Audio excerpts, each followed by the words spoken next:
কি অবস্থা সবার? ওয়ালাইকুম আসসালাম। ওয়ালাইকুম আসসালাম। কি অবস্থা সবার? আশা করি সবাই ভালো আছো, সবাই সুস্থ আছো। তোমাদের রেজাল্টের পরে কেমন জানি দেখতেছি সবার মনটা একদম ভেঙে চুরমার হয়ে গেছে, ঠিক আছে? অনেকেরই দেখতেছি রেজাল্টের পরে মনটা ভেঙে চুরমার হয়ে গেছে। আসলে এক্সাক্ট কারণটা কি আমি একটু জানতে চাই যে এত হতাশ কেন? সাউন্ডটা চেক করো, দেখো। অনেকের মনে হইতে পারে যে ভাই অনেকের মনে হতে পারে ভাই আমার পয়েন্ট কম, কিভাবে চান্স পাবো, কিভাবে পাবো না। এই জিনিসগুলো না এখন চিন্তা ভাবনা বাদ দাও, জাস্ট পরিশ্রমটা করো, ভালো কিছু করো। কারোর সুযোগ নিতে দিও না লাইফে, বুঝতে পারছো? তুমি এসএসসিতে দেখো যে তুমি এসএসসিতে হয়তো বা গোল্ডেন এ প্লাস পাইছো, জেএসসিতে গোল্ডেন এ প্লাস পাইছো, বা জেএসসি তোমরা হয়তো বা দাও নাই। তারপর ক্লাস ফাইভে যারা ফাইভে থাকাকালীন দেখো তুমি ওইখানেও ভালো একটা রেজাল্ট করে আসছো, কিন্তু ইন্টারমিডিয়েট পরীক্ষাতে কোনোভাবে তোমার খারাপ হয়ে গেছে। তো তোমার আত্মীয় স্বজন যারা আছে তারা এসে তোমাকে বলবে প্রতিনিয়ত, ধরো যে যারা তুমি তোমার প্রশংসা করছে তারা তোমাকে খোঁচা দিবে, ঠিক আছে? তো এই খোঁচা দেওয়ার সুযোগটা কখনো নিতে দিবা না, মানে তাদেরকে নিতে দিবা না। আপাতত তারা খোঁচাইতেছে, খোঁচাইতে থাক, মন খারাপটা দূরে রাখো। জাস্ট এইটুকুই বলবো বড় ভাই হিসেবে, যে তোমরা পড়ালেখাটা ভালো মতো করো, একটা বিশ্ববিদ্যালয়ে চান্স পাও, এর পরবর্তীতে দেখবা যে তোমার এই আত্মীয় স্বজনরাই যখন তুমি একটা পাবলিক ভার্সিটিতে চান্স পাবা, পুনরায় আবার তাদের নতুন একটা রূপ দেখতে পাবা, বুঝতে পারছো? তখন বলবে যে এইচএসসি তো ভাগ্যের একটা ব্যাপার। কিন্তু ওইখানে অনেক সময় এইচএসসি খারাপ হয়ে যায়, প্র্যাকটিক্যাল মার্কস কম দেয় স্যারেরা, বা তোমার ধরো যে অনেকে অসুস্থ থাকে, তো সবকিছু মিলিয়েই কিন্তু আসলে পরীক্ষার উপর একটা বাজে প্রভাব ফেলে। ঠিক আছে, বাংলাদেশ হচ্ছে এমন একটা জায়গা যে জায়গাতে তুমি প্রতিনিয়ত বৈষম্যের শিকার হচ্ছ, বাট ওইটুকু মেনে নিয়েই তোমাকে আগাতে হবে। সর্বোচ্চ পরিশ্রম করো, ইনশাল্লাহ কখনো ব্যর্থ হবে না। সো বলবো কেউ মন টন খারাপ রাইখো না আর। অনেক দিন হয়েছে তোমরা যারা হচ্ছে মানে রেজাল্ট পাওয়ার পর মন খারাপ করে রইছো, তো এই মন খারাপটা কখনো না রাখাটাই ভালো, ঠিক আছে? তো চলো আমরা আর ই না করি, দেরি না করি, আমরা শুরু করে দিই, ঠিক আছে? দেখো, আজকে যে অধ্যায়টা পড়ানো হবে তোমাদের, মৌলের কোনটা পর্যাবৃত্ত ধর্ম, ঠিক আছে? এখন মৌলের পর্যাবৃত্ত ধর্ম যেটা আছে, এই মৌলের পর্যাবৃত্ত ধর্মের মধ্যে তোমার আমি আজকে অর্ধেক পড়াবো, অর্ধেক বলতে আজকে 40টা এমসিকিউ সলভ করাবো। এবং যে জায়গাগুলো থেকে আসছে ঘুরে ফিরে দেখা যাচ্ছে এই একই রিলেটেড টপিক থেকে আসে। তো এসপিডিএফ ব্লকভুক্ত যে মৌল আছে এবং তাদের যে বিভিন্ন ধরনের ধর্ম আছে, যে এস ব্লকভুক্ত মৌলসমূহ যে আছে তাদের যে ধর্ম, তারপর হচ্ছে ডি ব্লকভুক্ত মৌলসমূহের যেমন ধর্ম আছে ফেরোচুম্বকীয়, প্যারাচুম্বকীয়, তারপর হচ্ছে ডায়াচুম্বকীয় ধর্ম, এই যে এই ওভারঅল যে আলোচনাগুলো আছে এইগুলা সম্বন্ধে, বা হচ্ছে তোমার এস ব্লকভুক্ত মৌল কারা, তুমি কিভাবে শনাক্ত করবা এস ব্লকভুক্ত মৌল কোনটা, তারপর পি ব্লকভুক্ত মৌল কোনটা, বা কোনটা ডি ব্লকভুক্ত মৌল, এই যে এই জিনিসগুলা তোমার হচ্ছে আলোচনা আছে এই অংশে, ঠিক আছে? এইখান থেকে প্রশ্ন আসছে কয়বার? 9বার আসছে প্রশ্ন। কয়বার আসছে? 9বার। যদি বলি মৌলের পর্যাবৃত্ত ধর্ম যে আছে তোমাদের, এই মৌলের পর্যাবৃত্ত ধর্ম অংশ থেকে, মৌলের পর্যাবৃত্তিক ধর্ম বিভিন্ন অংশ থেকে আসছে তোমার কয়বার? 6বার। এই পর্যাবৃত্তিক ধর্মের মধ্যে আবার তোমার কি কি আছে? তোমার যেমন এই যে আয়নীকরণ শক্তি আছে, এই আয়নীকরণ শক্তি থেকে কয়বার আসছে? আয়নীকরণ শক্তি থেকে আসছে মাত্র 3বার। যদি বলি ইলেকট্রন আসক্তি ও তড়িৎ ঋণাত্মকতা, যদিও ইলেকট্রন আসক্তি আর তড়িৎ ঋণাত্মকতার মধ্যে অনেকের ঝামেলা লেগে যায়। ইলেকট্রন আসক্তি কোনটা? ধরো যে তোমার ইলেকট্রন গ্রহণ করার যে প্রবণতা, সরাসরি ইলেকট্রনটা গ্রহণ করার যে প্রবণতা, সেটা হচ্ছে ইলেকট্রন আসক্তি। আরেকটা হচ্ছে তড়িৎ ঋণাত্মকতা। তড়িৎ ঋণাত্মকতা কোনটা? তোমার যদি একটা যৌগ সমযোজী যৌগ গঠন করছে, অর্থাৎ দুইটা মৌল মিলে একটা সমযোজী যৌগ গঠন করেছে, এখন এই যে সমযোজী যৌগটা যে তারা গঠন করলো, যে মানে সমযোজী যৌগ গঠন করার সময় একটা থাকে দেখবা যে অধিক তড়িৎ ঋণাত্মক মৌল, আরেকটা থাকে কম তড়িৎ ঋণাত্মক মৌল। তো যে মৌলটা অধিক তড়িৎ ঋণাত্মক, বা যার ইলেকট্রন মানে ইলেকট্রন গ্রহণ করার প্রবণতা বা ইলেকট্রনকে নিজের দিকে আকর্ষণ করার প্রবণতা বেশি, সেই হচ্ছে অধিক তড়িৎ ঋণাত্মক মৌল, ঠিক আছে? তো তার তড়িৎ ঋণাত্মকতা বেশি থাকার কারণে সে কি করতেছে? সহজেই ইলেকট্রনকে নিজের দিকে আকর্ষণ মানে নিজের দিকে টেনে আনতে পারতেছে, যদিও তারা সমযোজী অবস্থায় আছে।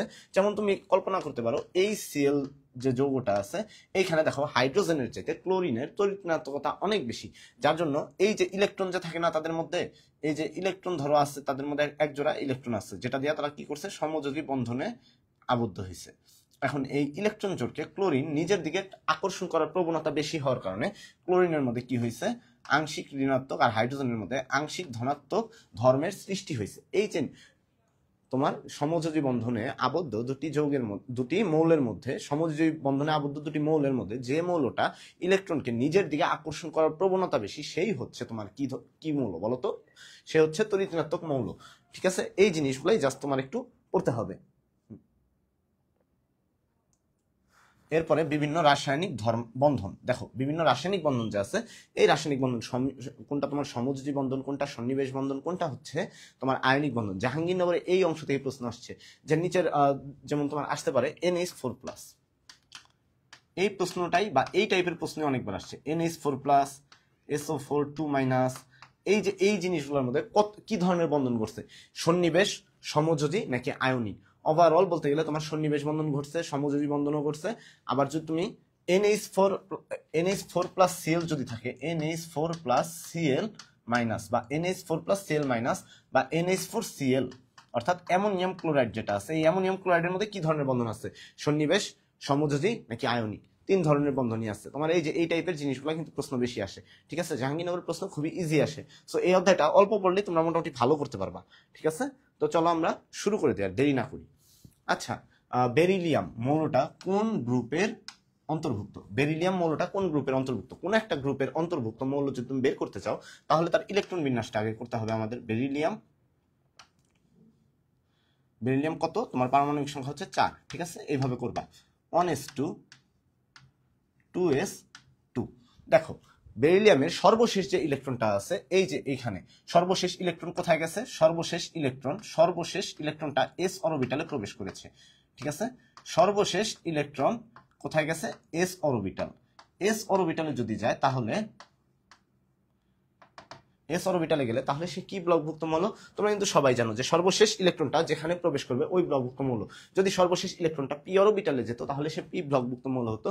যদি সর্বশেষ ইলেকট্রনটা ডি অরবিটালে যেত, তাহলে কি হইতো, ডি অরবিটাল ভুক্ত মৌল হইতো। এখন এফ অরবিটাল ভুক্ত মৌল কোনগুলা, বা এফ ব্লকভুক্ত মৌল কোনগুলা? এফ ব্লকভুক্ত মৌল হচ্ছে তোমার ওই সাইডে তোমার ল্যান্থানাইড সিরিজ যে আছে আর অ্যাক্টিনাইড সিরিজ যে আছে, এই ল্যান্থানাইড এবং অ্যাক্টিনাইড সিরিজে অবস্থান করতেছে কে, তোমার হচ্ছে এফ ব্লকভুক্ত মৌল। এবং এর সংখ্যা কতগুলা? দেখো সর্বশেষ ইলেকট্রন যদি এফ অরবিটালে যায়, তাহলে তারা কি, তারা হচ্ছে এফ ব্লকভুক্ত মৌল। এই জিনিসটা তোমরা মাথায় রাখবে। এবং এফ ব্লকভুক্ত মৌল তো আছেই, সেই সাথে আরো কয়েকটা আছে, যেমন তোমার হচ্ছে ল্যান্থানাইড, অ্যাক্টিনাইড সিরিজভুক্ত মৌল। তো সব মিলিয়ে তোমার এস ব্লকভুক্ত মৌলের সংখ্যা যা আছে, এস ব্লকভুক্ত মৌলের সংখ্যা কয়টা বলো তো? এস ব্লকভুক্ত মৌলের সংখ্যা হচ্ছে 14টা। এস ব্লকভুক্ত মৌলের সংখ্যা কয়টা? 14টা, ঠিক আছে। যদি তোমার বলি পি ব্লকভুক্ত মৌলের সংখ্যা কয়টা, পি ব্লকভুক্ত মৌলের সংখ্যা হচ্ছে 36টা। যদি বলি ডি ব্লকভুক্ত মৌলের সংখ্যা কয়টা, ডি ব্লকভুক্ত মৌলের সংখ্যা 41টা। যদি বলি এফ ব্লকভুক্ত মৌলের সংখ্যা কয়টা, তাহলে হচ্ছে 27টা। দেখো ভাইয়ারা, এইখানে তোমার এফ ব্লকভুক্ত মৌলের সংখ্যা 27টা, আর ডি ব্লকভুক্ত মৌলের সংখ্যা কত, 41টা। নর্মালি যদি বলি তুমি ইলেকট্রন, মানে নর্মালি যদি তুমি হিসাব করো, ডি ব্লকভুক্ত মৌলের সংখ্যা আসতেছে তোমার হচ্ছে 38টা। কিন্তু ওই ল্যান্থানাইড আর অ্যাক্টিনাইড সিরিজের মধ্যে তোমার ল্যান্থানাম, অ্যাক্টিনিয়াম আর থোরিয়াম, এই 3টা মৌল যে আছে, এই 3টা মৌল তোমার ডি ব্লকভুক্ত মৌলের অন্তর্ভুক্ত হয়, যার জন্য 38 আর 3 কত হয়, 41। আর যেহেতু তোমার হচ্ছে নিচের দিকে যে সিরিজটা আছে ল্যান্থানাইড অ্যাক্টিনাইড সিরিজ, ওইখানে তোমার হচ্ছে কতটা, 15টা 30টা মৌল আছে। এবং 30টা মৌল থেকে অলরেডি 3টা মৌল তোমার কি হয়ে গেছে বলো তো ভাইরা, ডি ব্লকভুক্ত হয়ে গেছে। তার মানে তোমার এফ ব্লকভুক্ত মৌলের সংখ্যা কয়টা হয়ে যাচ্ছে, 30 - 3 অর্থাৎ 27টা। এইভাবে তোমাদের মাথায় রাখতে হবে, ঠিক আছে। এই জিনিসটুকু মাথায় রাখো।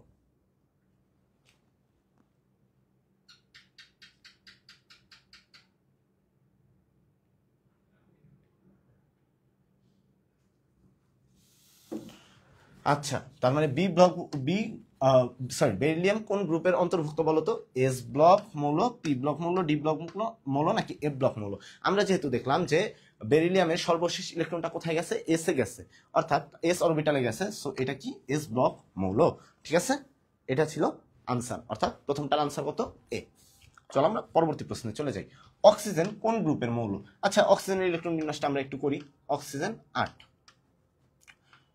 1s2 2s2 2p কত বলো তো ভাইয়ারা, 2p4, ঠিক আছে। এখন দেখো সর্বশেষ ইলেকট্রন কোথায় গেছে, সর্বশেষ ইলেকট্রনটা তোমার কোথায় গেছে, সর্বশেষ ইলেকট্রনটা গেছে তোমার এই যে 2p4 এ, অর্থাৎ তোমার পি অরবিটালে প্রবেশ করেছে। তার মানে তোমার অক্সিজেন কোন ব্লকভুক্ত মৌল বলতে পারবা, অক্সিজেন কোন ব্লকভুক্ত মৌল? অক্সিজেন হচ্ছে এই যে পি ব্লক যে আছে, এই পি ব্লকভুক্ত মৌল, ঠিক আছে। অক্সিজেন কোন ব্লকভুক্ত মৌল? অক্সিজেন হচ্ছে পি ব্লকভুক্ত মৌল। অক্সিজেন কোন ব্লকভুক্ত মৌল? অক্সিজেন হচ্ছে পি ব্লকভুক্ত মৌল। অক্সিজেন হচ্ছে পি ব্লকভুক্ত মৌল।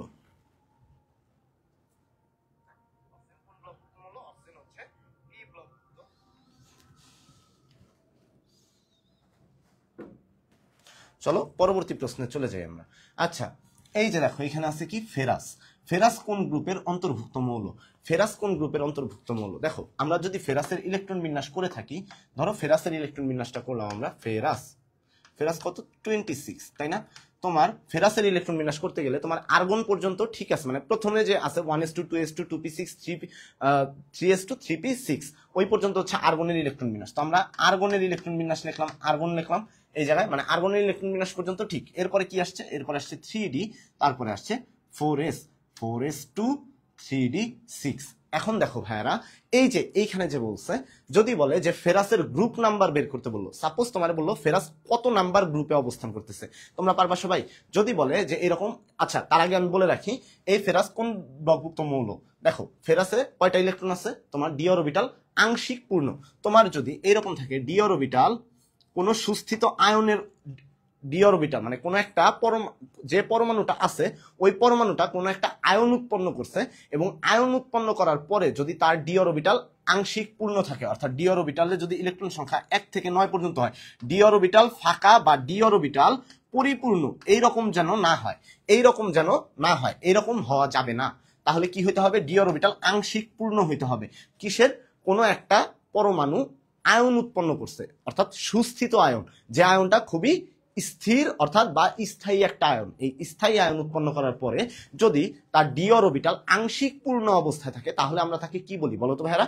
তাকে আমরা বলি অবস্থান্তর মৌল। কি মৌল বলি আমরা তাকে? আমরা তাকে বলি অবস্থান্তর মৌল। অবস্থান্তর মৌল, ঠিক আছে? এবং সে কি ব্লকভুক্ত মৌল? অবস্থান্তর মৌল। এবং সেই সাথে কি ব্লকভুক্ত বলতো? সে হচ্ছে তোমার ডি ব্লকভুক্ত মৌল। এখন এই ডি ব্লকভুক্ত মৌল তো এটা তো আমরা জানি, আনসারে কি আছে? আনসারে আছে এস ব্লক, পি ব্লক, অবস্থান্তর মৌল, এফ ব্লক। এইটা হচ্ছে তুমি জানো অবস্থান্তর মৌল বা ডি ব্লকভুক্ত মৌল। এখন তোমাকে প্রশ্ন করলো এটা কোন গ্রুপে অবস্থান করতেছে, ফেরাসের গ্রুপ নাম্বার কত বা গ্রুপ সংখ্যা কত? যদি এইরকম আসে প্রশ্ন কখনো,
আচ্ছা 1 মিনিট।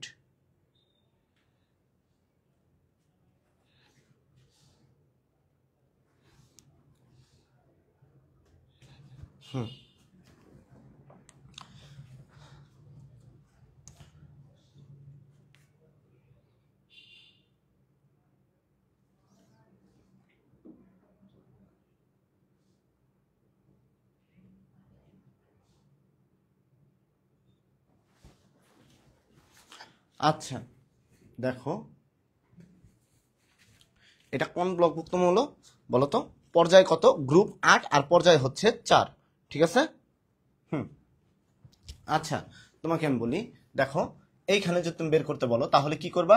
ডি ব্লকভুক্ত মৌলের গ্রুপ নাম্বার যদি বের করতে বলো, ডি ব্লকভুক্ত মৌলের গ্রুপ নাম্বার তার মানে গ্রুপ সংখ্যা তুমি কিভাবে বের করবা বলো তো ভাইরা? গ্রুপ সংখ্যা বের করার যে কৌশলটা আছে, এটা কত? ডি ব্লক প্লাস এস ব্লকের যে ইলেকট্রন সংখ্যা, ডি ব্লক প্লাস এস ব্লকের কি ইলেকট্রন সংখ্যা, ডি এর ইলেকট্রন সংখ্যা কত? 6, আর এস এর ইলেকট্রন সংখ্যা কত? 2।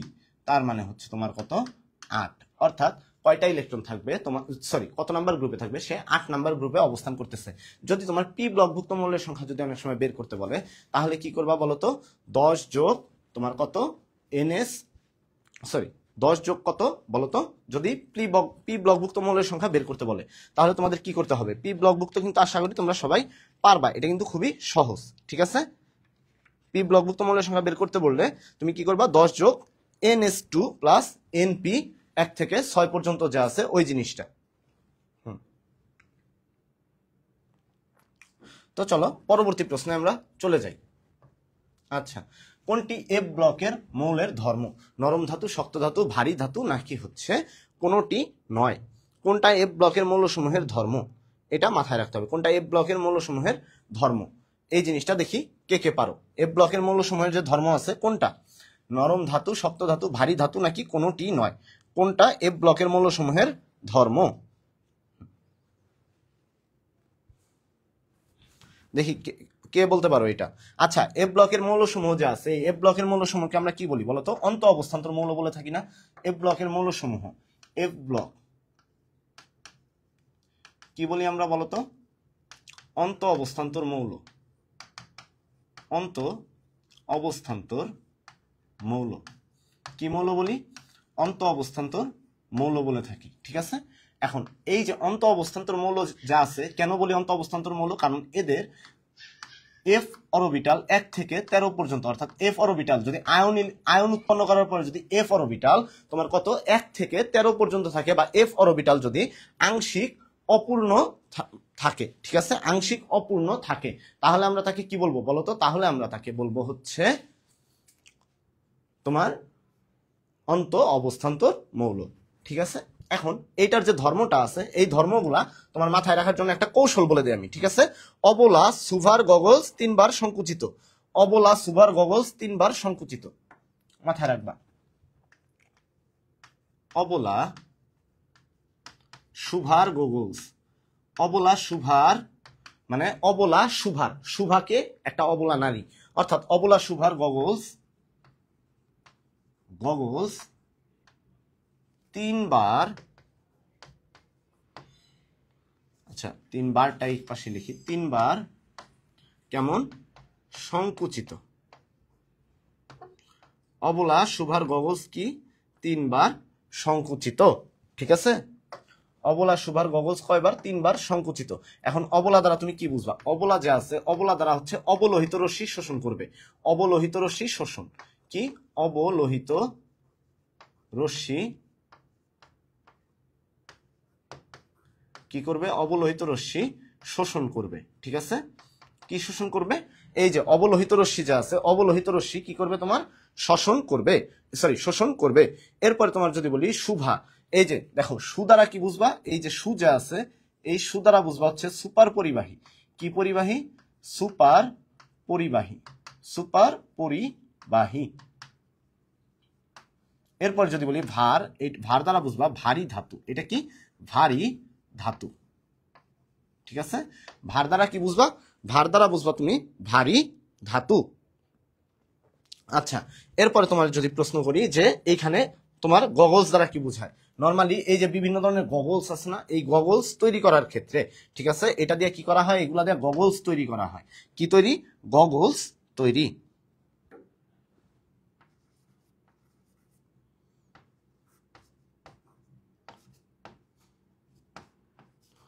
গগলস তৈরি, ঠিক আছে। যদি বলি 3 বার, এই 3 বার দিয়ে তুমি কি বুঝলা? স্থায়ী জারণ মান 3, স্থায়ী জারণ মান 3+, স্থায়ী জারণ মান +3 বা 3+, স্থায়ী জারণ মান কত তোমার? +3। এই জিনিসটুকু মাথায় রাখবা। আর সংকুচিত কি? ল্যান্থানাইট সংকোচন ঘটে। এদের কি ঘটে? এই সংকুচিত দ্বারা কি বুঝবা? দেখো তার মানে এখানে কি বুঝলা যে কোনটি এফ ব্লকভুক্ত মৌলের ধর্ম। আশা করি তোমরা সবাই কিন্তু এখন পারবা। কোনটা এফ ব্লকভুক্ত মৌলের ধর্ম বলো তো? এফ ব্লকভুক্ত মৌলের ধর্ম হচ্ছে তোমার এখানে কোনটা? নরম ধাতু, শক্ত ধাতু, ভারী ধাতু কোনোটি নয়। কোনটা? তোমরা অবশ্যই আনসার কিন্তু এটা পেয়ে গেছো অলরেডি, ভারী ধাতু, ঠিক আছে। কোন ধাতু? ভারী ধাতু। এটা কোন ধরনের ধাতু? এটা হচ্ছে ভারী ধাতু। কে? এই এফ ব্লকভুক্ত যে মৌল আছে, কারণ এদের ধর্মই হচ্ছে এরা কি? ভারী ধাতু। এদের ধর্ম হচ্ছে কি? এরা ভারী ধাতু। আচ্ছা চলো পরবর্তী প্রশ্নে চলে যাই। দেখো এখানে একটা প্রশ্ন করছে, অবস্থান্তর মৌলের নিচের কোনটি সঠিক হবে? অবস্থান্তর মৌল, অবস্থান্তর মৌল, অবস্থান্তর মৌল কথাই বলছে। পরিবর্তনশীল জারণ অবস্থা, হ্যাঁ। অবস্থান্তর মৌল তোমার ধর্মগুলা যা আছে, অবস্থান্তর মৌল কেমন? তোমার পরিবর্তনশীল জারণ অবস্থা, প্রভাবন ধর্ম, বর্ণহীন যৌগ গঠন। কোনটা কোনটা অবস্থান্তর মৌলের ধর্ম দেখি কে বলতে পারে অবস্থান্তর মৌলের ধর্ম কোনটা? 1 ও 2, 1 2 3, 1 ও 2, 2 ও 3, 1 ও 3, 1 2 3। কেউ বলতে পারবা কোনটা? অবস্থান্তর মৌলসমূহ যা আছে, অবস্থান্তর মৌলসমূহের যে ধর্মগুলো আছে এই জিনিসগুলো তোমাদের একটু মাথায় রাখতে হবে। আচ্ছা, অবস্থান্তর মৌল যা আছে, অবস্থান্তর মৌলের কয়টা ধর্ম আছে বলো তো? অবস্থান্তর মৌলের তোমার নরমালি আছে 5টা ধর্ম, ঠিক আছে? অবস্থান্তর মৌলের কয়টা ধর্ম আছে? 5টা ধর্ম আছে। এখন এই যে 5টা ধর্ম যা আছে, এই 5টা ধর্ম কিভাবে মাথায় রাখবা বলি। তোমরা মাথায় রাখবা যেভাবে, যে অবস্থান্তর মৌলের 3টা পদিয়া মাথায় রাখবা। পদিয়া কি মাথায় রাখবা? প্যারাচুম্বকীয় ধর্ম আছে, প্যারাচুম্বকীয় ধর্ম, প্যারাচুম্বকীয় ধর্ম, তারপর কি বলতো? প্রভাবন ধর্ম, প্রভাবন ধর্ম। আরেকটা কি আছে? পরিবর্তনশীল জারণ অবস্থা, পরিবর্তনশীল জারণ অবস্থা। যেমন তুমি যদি লক্ষ্য করো, দেখবা যে ফেরাস সে একটা অবস্থান্তর মৌল, সে একাধারে 2+ আয়নও দেয়, আবার আরেকটা কি দেয়? ফেরিক আয়নও দেয়, অর্থাৎ 3+ আয়ন দেয়।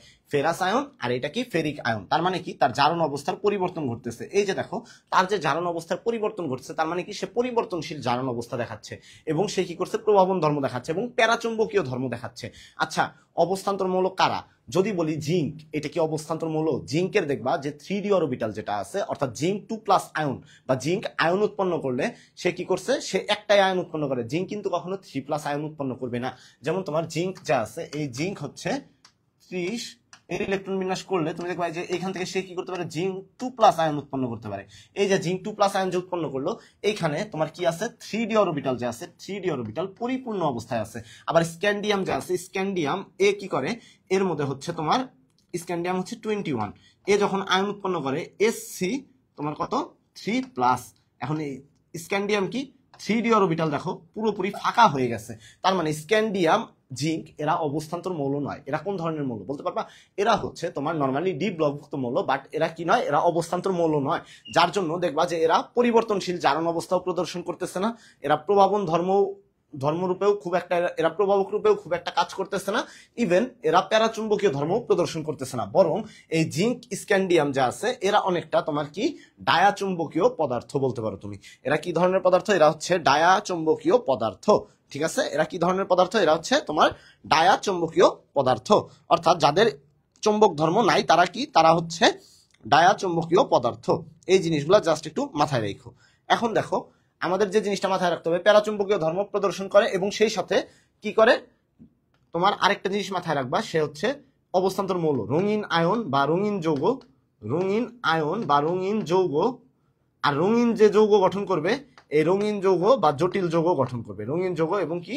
জটিল যৌগ গঠন করবে, জটিল যৌগ গঠন করবে, রঙিন যৌগ, জটিল যৌগ। এই যে এইগুলা হচ্ছে তোমার কার ধর্ম বলতো? এইগুলা হচ্ছে অবস্থান্তর মৌলের ধর্ম। কাদের ধর্ম? অবস্থান্তর মৌলের ধর্ম। তার মানে পরিবর্তনশীল জারণ অবস্থা, প্রভাবন ধর্ম, বর্ণহীন যৌগ গঠন না, এটা আনসার হবে না। তার মানে আনসার কত?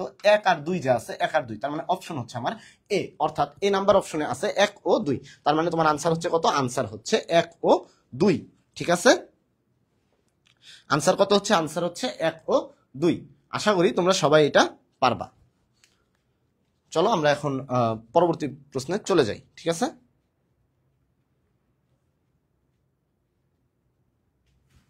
দেখো, পর্যায় সারণী বি ব্লকের মৌলের সংখ্যা কত?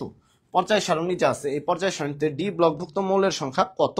এটা কিন্তু তোমরা সবাই পারবা, ঠিক আছে? একটু আগে কিন্তু আমি তোমাদের পড়াইলাম যে ডি ব্লকভুক্ত মৌলের সংখ্যা কত পর্যায় সারণীতে। আমি বলছিলাম ডি ব্লকভুক্ত মৌলের সংখ্যা হচ্ছে পর্যায় সারণীতে কতগুলা? সবাই বলছিলাম একটু আগে যে ডি ব্লকভুক্ত মৌলের সংখ্যা কত? 41টা, ঠিক আছে? কয়টা? 41টা। নর্মালি হচ্ছে ডি ব্লকভুক্ত মৌলের সংখ্যা হচ্ছে 38টা, আর সেই সাথে কি? ল্যান্থানাম, অ্যাক্টিনিয়াম, থোরিয়াম সহ কত? 41 বা 41টা। এই জিনিসটুকুই জাস্ট মাথায় রাখো, 41 বা কি? 41 বা 41টা। তার মানে কত হচ্ছে আনসার? আনসার হচ্ছে এ নাম্বার, অর্থাৎ পর্যায় সারণী ডি ব্লকভুক্ত মৌলের সংখ্যা কত? পর্যায় সারণী ডি ব্লকভুক্ত মৌলের সংখ্যা হচ্ছে তোমার 41টা। চলো পরবর্তী প্রশ্নে যাই।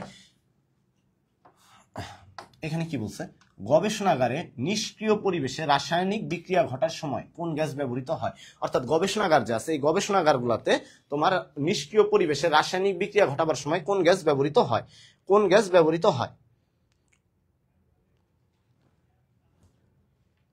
তোমার গবেষণাগার যে আছে এই গবেষণাগারে নিষ্ক্রিয় পরিবেশ রূপে নিষ্ক্রিয় পরিবেশে রাসায়নিক বিক্রিয়া ঘটানোর সময় কোন গ্যাস ব্যবহৃত হয়। নর্মালি যে গবেষণাগার গুলা যে আছে এই গবেষণাগারে তোমার বিভিন্ন ধরনের গ্যাস থাকতে পারে। এই যে বিভিন্ন ধরনের গ্যাসগুলো যদি থাকে তখন ওই গ্যাসগুলা তোমার দেখবা যে বিক্রিয়া পাত্রে, তুমি একটা পাত্রের মধ্যে কোনো রাসায়নিক দ্রবণ রেখে দিছো, সেই রাসায়নিক দ্রবণটা যদি তুমি রেখে দাও আর ঘরের মধ্যে যদি বিভিন্ন ধরনের গ্যাস থাকে তাহলে কিন্তু ওই রাসায়নিক পাত্রে, তোমার একটা পাত্রের মধ্যে যে রাসায়নিক পদার্থ আছে তার সাথে কিন্তু বিক্রিয়া ঘটাইতে পারে। সো এর জন্য কি করা হয়, গবেষণাগার যে আছে এই ল্যাবের সম্পূর্ণ এনভায়রনমেন্টটা কিছু কিছু জায়গাতে আছে যেগুলো কন্ট্রোল, মানে এনভায়রনমেন্ট কন্ট্রোল যে ল্যাবরেটরিগুলো আছে, অর্থাৎ যেটার এনভায়রনমেন্ট তুমি কন্ট্রোল করতে পারতেছো, ওইখানে তোমার হচ্ছে নিষ্ক্রিয় পদার্থ রূপে একটা গ্যাস ব্যবহার করা হয় যেন তুমি হচ্ছে তোমার বিক্রিয়াটা বা গবেষণা কার্যক্রমটা সঠিকভাবে চালিয়ে যেতে পারো। সেই ক্ষেত্রে কোনটা ব্যবহার করা হয়, এই যে আর্গন গ্যাস যে আছে আর্গন গ্যাস ব্যবহার করা হয়। ঠিক আছে, এটা কোন গ্যাস ব্যবহার করা হয় বলতো, আর্গন গ্যাস যে আছে এই আর্গন গ্যাসটা ব্যবহার করা হয়ে থাকে। এই জিনিসটুকু মাথায় রেখো সবাই, কোন গ্যাস ব্যবহার করা হয় বলতো, আর্গন গ্যাস ব্যবহার করা হয়। আচ্ছা চলো পরবর্তী প্রশ্নে যাই। দেখো কোনটি সেতু মৌল নয়। আচ্ছা সেতু মৌল নয় কোনটা, দেখি কে বলতে পারো কোনটি কি নয়, সেতু মৌল নয়, কোনটি সেতু মৌল নয়। আচ্ছা সেতু মৌল কাদেরকে বলা হয় বলতো, সেতু মৌল কাদেরকে বলা হয়ে থাকে, কোনটি সেতু মৌল নয়। আচ্ছা সেতু মৌল কারা, মাথায় রাখবা সেতু মৌল হচ্ছে সেই সব মৌল যারা কোথায়, গ্রুপ 18-এ অবস্থান করে। সেতু মৌল এদেরকে আবার কি বলা হয়, নিষ্ক্রিয় মৌল বলা হয়। সেতু মৌল কোথায়, গ্রুপ 18-তে অবস্থিত, গ্রুপ 18-তে অবস্থিত। এরা কি, এরা হচ্ছে অনেকটা নিষ্ক্রিয় মৌল বলা হয় এদেরকে, এদেরকে কি বলা হয়, নিষ্ক্রিয় মৌল বলা হয়ে থাকে। সেতু মৌল বলা হয় সেই সাথে কি বলা হয়, নিষ্ক্রিয় মৌল বলা হয়ে থাকে। এখন দেখো এখানে আর্গন আছে, ক্রিপ্টন আছে, ওগানেসন আছে, আর কি আছে, ব্রোমিন আছে।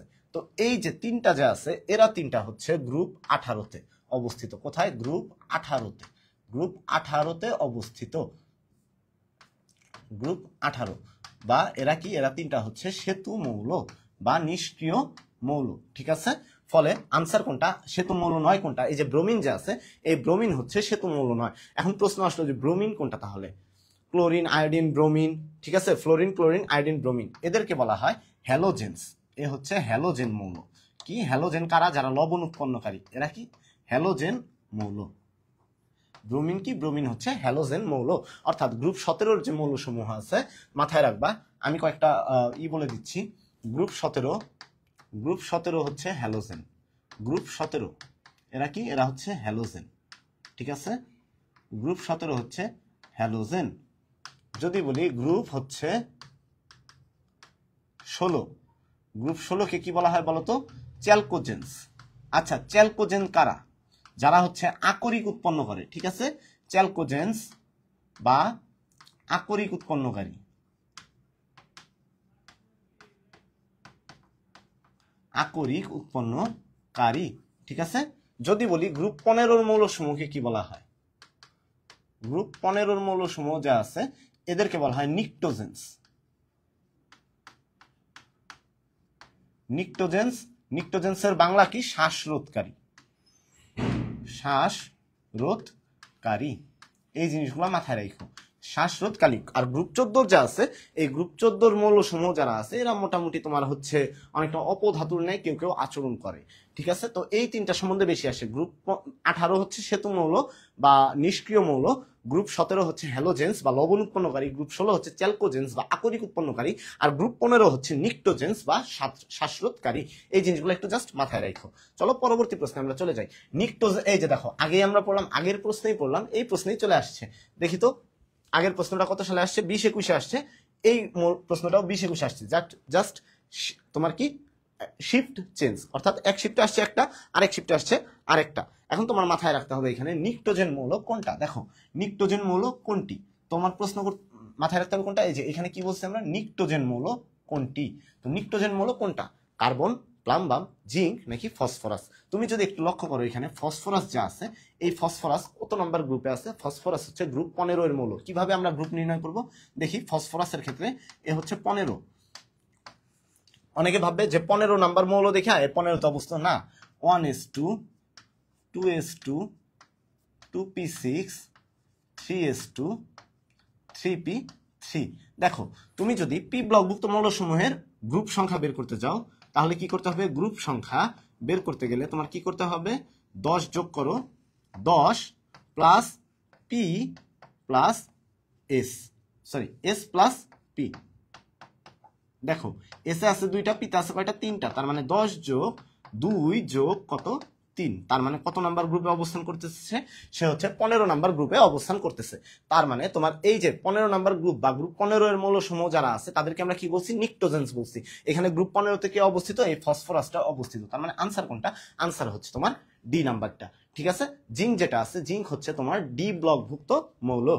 প্লাম্বাম যেটা আছে, প্লাম্বাম তো অনেক ভারী ধাতু আর কি, তুমি বলতে পারবা। কার্বন যেটা আছে, কার্বন হচ্ছে তোমার অপধাতু বলতে পারো আর কি। চলো পরবর্তী প্রশ্নে যাই। কোন মৌল দুটি যথাক্রমে ডায়াম্যাগনেটিক ও প্যারাম্যাগনেটিক? কোন মৌল দুইটা যথাক্রমে ডায়াম্যাগনেটিক ও প্যারাম্যাগনেটিক? প্যারাম্যাগনেটিক। কোন মৌল দুটো যথাক্রমে ডায়াম্যাগনেটিক ও প্যারাম্যাগনেটিক? আচ্ছা দেখো, ডায়াম্যাগনেটিক কারা? ডায়াম্যাগনেটিক হচ্ছে তোমার মাথায় রাখতে হবে যে ডায়াম্যাগনেটিক কারা বলতো? ডায়াম্যাগনেটিক হচ্ছে তোমার 3টা মৌল আছে যাদেরকে তুমি নর্মালি ডায়াম্যাগনেটিক বলতে পারবা। ঠিক আছে। এই 3টা মৌল কে কে? জিঙ্ক, কপার আর সরি জিঙ্ক, কোবাল্ট আর কে? নিকেল। ঠিক আছে। দেখি এখানে তুমি ডায়াম্যাগনেটিক এবং প্যারাম্যাগনেটিক বলতে পারো কিনা দেখি, কমেন্ট দেখি তোমাদের।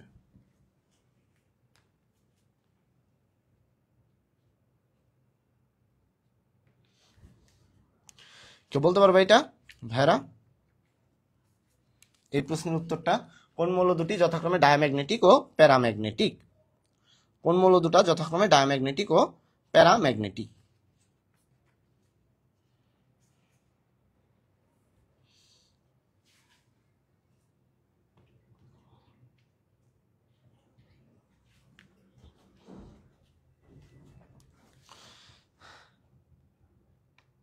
কেউ বলতে পারো কিনা দেখি। 10-এর এ, একজন বলছে 10-এর এ। তোমরা কি সবাই ওর সাথে সহমত? তোমরা সবাই ওর সাথে সহমত কিনা বলো।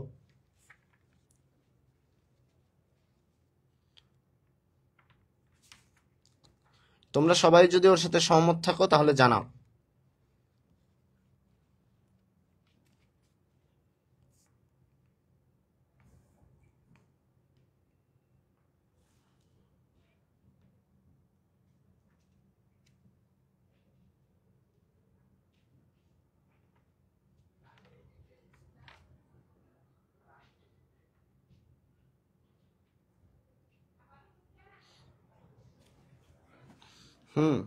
আচ্ছা দেখো, ডায়াম্যাগনেটিক, প্যারাম্যাগনেটিক। আচ্ছা তোমাদেরকে বলি ডায়াম্যাগনেটিক কারা? ডায়াম্যাগনেটিক, ঠিক আছে, এটা মাথায় রাখবা এইভাবে। দেখো ডায়াম্যাগনেটিকটা মাথায় রাখার যে কৌশলটা আছে তোমাদের, এই ডায়াম্যাগনেটিক মাথায় রাখার, ও সরি ডায়াম্যাগনেটিক না, ফেরোম্যাগনেটিক মাথায় রাখার কৌশল। ফেরোম্যাগনেটিক মাথায় রাখার কৌশল, ফেরোম্যাগনেটিক। আচ্ছা ফেরোম্যাগনেটিক কি বলতো? ফেল করি নাই, ফেলতে হচ্ছে ফেরাস, করিতে হচ্ছে কোবাল্ট, নাইতে হচ্ছে নিকেল। আচ্ছা এখন আমার কথা হচ্ছে ফেরোম্যাগনেটিক পদার্থ যারা আছে তাদেরকে কি তুমি কি জানি প্যারাম্যাগনেটিক বলতে পারবা কিনা? তোমাদেরকে একটা কথা বলি ভাইরা, সেটা হচ্ছে তোমার প্যারাম্যাগনেটিক যেসব পদার্থ আছে, ডায়াম্যাগনেটিক কারা? যাদের ডি অরবিটাল তোমার কেমন থাকে বলতো? ডি অরবিটাল, সুস্থিত আয়নের ডি অরবিটাল বা একটা আয়ন উৎপন্ন করার পর ডি অরবিটাল অপূর্ণ বা ডি অরবিটাল ফাঁকা বা ডি অরবিটাল পরিপূর্ণ অবস্থায় থাকে। এইখানে দেখো সে হচ্ছে ডায়াম্যাগনেটিক। তাহলে ডায়াম্যাগনেটিক কে? জিঙ্ক। ঠিক আছে, যেহেতু বলছে ডায়াম্যাগনেটিক ও প্যারাম্যাগনেটিক কে, ডায়াম্যাগনেটিক ও প্যারাম্যাগনেটিক কে। এখন দেখো ডায়াম্যাগনেটিক হচ্ছে জিঙ্ক। ঠিক আছে, জিঙ্ক যদি বলে তোমার ডায়াম্যাগনেটিক নরমালিকে জিঙ্ক আছে, স্ক্যান্ডিয়াম আছে, এরা হচ্ছে কি ধরনের পদার্থ? এরা হচ্ছে ডায়াম্যাগনেটিক পদার্থ। আর ফেরাস কি? ফেরাস নরমালি হচ্ছে, যদি তুমি বলো ফেরাস হচ্ছে তোমার ফেরোম্যাগনেটিক। ফেরোম্যাগনেটিক কারা? যাদের প্যারাম্যাগনেটিক যেসব পদার্থ আছে, কিছু পদার্থ আছে যারা প্যারাম্যাগনেটিক, অর্থাৎ যাদেরকে তুমি চুম্বকে যাদের মধ্যে চুম্বক ধর্ম আছে, তারা হচ্ছে প্যারাম্যাগনেটিক। বাট এই প্যারাম্যাগনেটিকের মধ্যেও আবার কিছু পদার্থ আছে যাদেরকে তুমি সরাসরি চুম্বকে পরিণত করতে পারবা। তার মধ্যে বিদ্যুৎ প্রবাহের মাধ্যমে তাকে কি করতে পারবা বলতো? তাকে চুম্বকে পরিণত করে ফেলতে পারবা। এরকম ক্যাপাবিলিটি যে সব পদার্থের আছে তাদের বলি আমরা ফেরোম্যাগনেটিক। এখন দেখো, তার মানে তুমি বলতে পারতেছো সকল ফেরোম্যাগনেটিকই প্যারাম্যাগনেটিক, বাট সকল প্যারাম্যাগনেটিক কি নয়? ফেরোম্যাগনেটিক নয়। তার মানে ফেরোম্যাগনেটিক যারা, তারাও প্যারাম্যাগনেটিক। ফেরোম্যাগনেটিক কারা? Ferrous, cobalt, nickel. তার মানে তোমার প্যারাম্যাগনেটিক কারা? এই তিনটা তো হবেই, এবং ডায়াম্যাগনেটিক এই যে এই দুইটা, এরা বাদে যারা আছে সবাই কেমন? তোমার সবাই হচ্ছে প্যারাম্যাগনেটিক। ডি ব্লকভুক্ত মৌলসমূহের মধ্যে তোমার কি বলতো? ফেনী, কুমিল্লা, নোয়াখালী, তাই না? সজীব ঘোষ। আচ্ছা, তোমাদের বলি, তার মানে এইখানে তুমি ফেরাস যে দেখতে পাচ্ছ, তার মানে এই ফেরাসটাও কি? এইটাও কাইন্ড অফ প্যারাম্যাগনেটিক। তার মানে আনসার কত? আনসার হচ্ছে এ। তোমার মাথায় রাখতে হবে যে জিনিসটা, সেটা হচ্ছে এই জিঙ্ক আর স্ক্যান্ডিয়াম হচ্ছে ডায়াম্যাগনেটিক, অর্থাৎ যাদের ডি অরবিটাল, কোনো সুস্থিত আয়নের ডি অরবিটাল তোমার ফাঁকা থাকবে অথবা ডি অরবিটাল পরিপূর্ণ অবস্থায় থাকবে, তারা হচ্ছে ডায়াম্যাগনেটিক। আর ফেরোম্যাগনেটিক কারা? এই যে যাদেরকে তুমি, যেসব প্যারাম্যাগনেটিক পদার্থ আছে যাদের মধ্যে যারা হচ্ছে অবস্থান্তর মৌল, তারা প্যারাম্যাগনেটিক, সবাই জানো।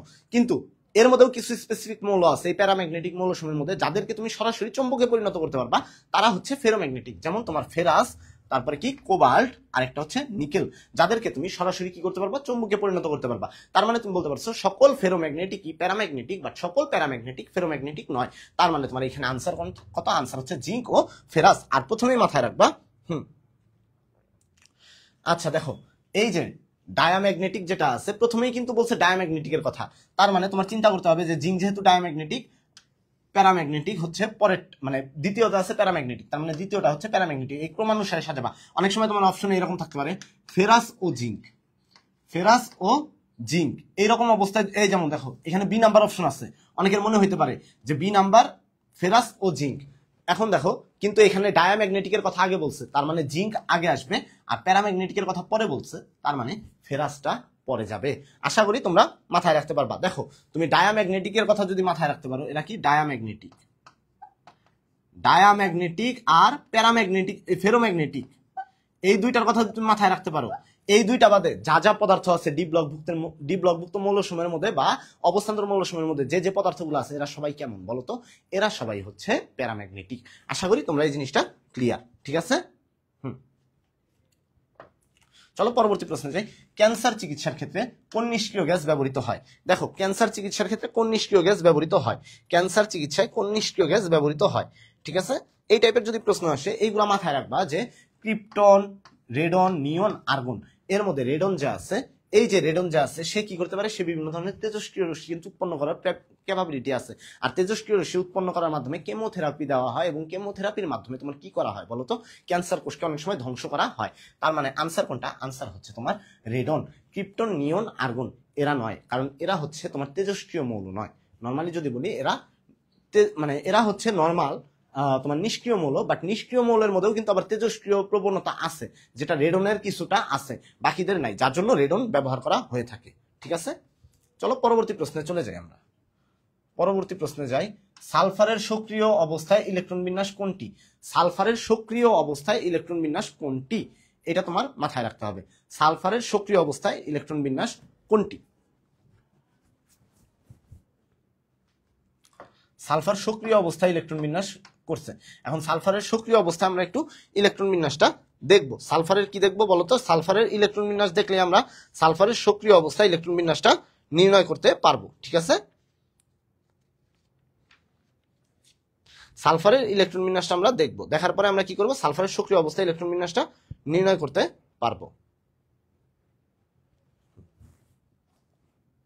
আচ্ছা, দেখি কারটা হয় সঠিক। দেখো, সালফারের নর্মাল অবস্থায় যদি ইলেকট্রন বিন্যাস করি, 1s2, 2s2, 2p6, 3s2, 3p4, এইটুকু যা আছে, এইটুকুর এইটুকু যা আছে এইটুকুরে আমরা কি ধরতে পারি, নিয়ন ধরতে পারি, নিয়ন ধরতে পারি। তার মানে দেখো সালফারের উত্তেজিত করি আর একটু উত্তেজিত করলে তোমার এরকম অবস্থা প্রাপ্ত হয়, নিয়ন 3s2, তারপরে হচ্ছে তোমার 3px2, 3px1, 3py1। যদি আরো একটু উত্তেজিত করি সালফারকে, কত হবে, নিয়ন 3s2, 3px1, 3py1, 3pz1। এখন তোমাদের একটা জিনিস মাথায় রাখতে হবে ভাইয়া, তোমাদের দেখো একটা অরবিটাল আছে 3D, কিন্তু 3 নাম্বার কক্ষপথে যেহেতু ইলেকট্রনটা প্রবেশ করছে, এই 3 নাম্বার কক্ষপথে একটা ফাঁকা মানে কি আছে, তোমার ফাঁকা 3D অরবিটাল গুলা রয়েছে। তো তুমি যদি তাকে উত্তেজিত করো তাহলে তার ইলেকট্রনটা তার মধ্যে কি পারছে, উত্তেজিত করলে তুমি অবশ্যই সেখানে কি করবা, এনার্জি দিবা বা শক্তি দিবা। যখনই তুমি তার মধ্যে শক্তি দিবা ঠিক সেই মুহূর্তে সে শক্তি অর্জন করবে। কে করবে, ইলেকট্রন গুলা। এবং করে সে কিন্তু তার 3p অরবিটাল থেকে সে কিন্তু 3D তে গমন করতে পারবে। তার মানে দেখো অভ্যন্তরীণ ফাঁকা কি আছে, 3D অরবিটাল আছে। এখন 3D অরবিটাল যা আছে, এই 3D অরবিটাল ধরো তুমি, তোমার কি আছে, x square minus y square, ধরো এই অরবিটালের মধ্যে গেছে। তার মানে তুমি এইখানে একটা ইলেকট্রন দেখাইতে পারতেছো। অর্থাৎ তোমার কি দেখো ইলেকট্রনটা যে উৎপন্ন হইলো, অর্থাৎ পি অরবিটালে যতগুলা ছিল, এই পি অরবিটালে ইলেকট্রনগুলা তোমার কোথায় চলে গেছে, ডি অরবিটালে চলে গেছে। পির মধ্যে কয়টা ছিল, 4টা ছিল। অর্থাৎ পি এর মধ্যে 3টা বিন্যস্ত হয়েছে এবং একটা কোথায় গেছে, ডি তে চলে গেছে, কারণ তারা অযুগ্ম অবস্থায় বিরাজ করবে। যদি এটাকে আর এই সময় সালফারের জারণ মান কত হবে, দেখো অযুগ্ম ইলেকট্রন কয়টা বা যোজনী কয়টা, সালফারের যোজনী এই সময় কত হবে, একটা। কয়টা ফাঁকা ইলেকট্রন আছে দেখো, সরি অযুগ্ম ইলেকট্রন আছে একটা, দুইটা, তিনটা, এই যে 4টা। তার মানে সালফারের এই সময় যোজনী কত, এই সময় যোজনী হচ্ছে 4। এই সময় দেখো কয়টা আছে অযুগ্ম ইলেকট্রন, একটা, দুইটা। তার মানে এই সময় সালফারের যোজনী কত, যোজনী হচ্ছে 2। এখন যদি তুমি তারে আরেকটু উত্তেজিত করো, আরেকটু উত্তেজিত করলা সালফারকে, কি করলা, আরো উত্তেজিত করলা, মানে সর্বোচ্চ পরিমাণে উত্তেজিত করলে সালফার কি হবে, নিয়ন এইটুকু লিখলা, তারপর লিখলা 3s2 না, এই যে এস অরবিটালের মধ্যে যেটা আছে, এই এস অরবিটালের ইলেকট্রনটাও কি হবে, অযুগ্ম হয়ে যাবে। 3s1, 3px1, 3py1, 3pz1। আর সেই সাথে আরো কি হবে, 3d x square minus y square 1, সেই সাথে তুমি কি দিবা আবার 3d z স্কোয়ার 1। ঠিক আছে, এখন দেখো তার অযুগ্ম ইলেকট্রন কয়টা হয়ে গেছে, তার অযুগ্ম ইলেকট্রন হয়ে গেছে 6টা। তার মানে এই সময় তার যোজনী কত, এই সময় তার যোজনী হচ্ছে 6। তার মানে সালফারকে যদি তুমি সর্বোচ্চ পরিমাণে কি করো, তুমি সর্বোচ্চ পরিমাণে উত্তেজিত করলো বা সক্রিয় করলা, সালফারকে সর্বোচ্চ পরিমাণে উত্তেজিত বা সক্রিয় করলে দেখো এখানে তার ইলেকট্রন বিন্যাস কোন পর্যায়ে দাঁড়ায়, তার ইলেকট্রন বিন্যাস দাঁড়ায় এই যে 1s2, 2s2, 2p6, 3s1, 3px1, 3py1, 3pz1, 3d x square minus y square 1, 3d z square 1। অর্থাৎ আনসার হচ্ছে কত, আনসার হচ্ছে তোমার সি নাম্বারটা। ঠিক আছে, আনসার হচ্ছে কত, আনসার হচ্ছে সি নাম্বারটা। দেখো এইখানে তোমার যেটা আছে যে এই যে এই অবস্থা যা আছে, এইটাও তোমার সক্রিয় অবস্থা, এইটাও সক্রিয় অবস্থা। বাট যেহেতু তোমার বলে নাই যে কম সক্রিয়, মধ্যম সক্রিয়, বেশি সক্রিয়, যেহেতু শুধু সক্রিয়র কথা বলছে, তার মানে তুমি সর্বোচ্চ সক্রিয়তার মানটা ধরবা, সর্বোচ্চ সক্রিয়তার মানটা ধরবা। অর্থাৎ এইখানে তোমার যোজনী কত হচ্ছে, 6 হচ্ছে। এই জন্য সালফারের যোজনী কত হয়, 2ও হয়, ক্ষেত্র বিশেষে 4ও হয়, ক্ষেত্র বিশেষে কত হয়, 6ও হয়ে থাকে। ঠিক আছে, যেমন তোমার সালফিউরিক অ্যাসিড যেটা আছে, সালফিউরিক অ্যাসিড যদি তুমি এইখানে যদি সালফারের যোজন মান নির্ণয় করো, দেখবা আসছে কত, +6। অর্থাৎ জারণ মান কত আসছে, +6। তার মানে ওইখানে তোমার যোজনী কত, অনেকটা +6 মানে তোমার যোজনী কত, +6, সরি যোজনী কত 6। অর্থাৎ এই যে যোজনী যে 6 আসতেছে, 2 আসতেছে, 4 আসতেছে, এর কারণ হচ্ছে উত্তেজিত অবস্থা। অর্থাৎ সালফারকে সর্বোচ্চ পরিমাণে সক্রিয় করলে তার যোজনী হয় 6, তখন ইলেকট্রন বিন্যাস হয় এই যে এরকম। অর্থাৎ আনসার কত, আনসার হচ্ছে সি নাম্বারটা। ঠিক আছে,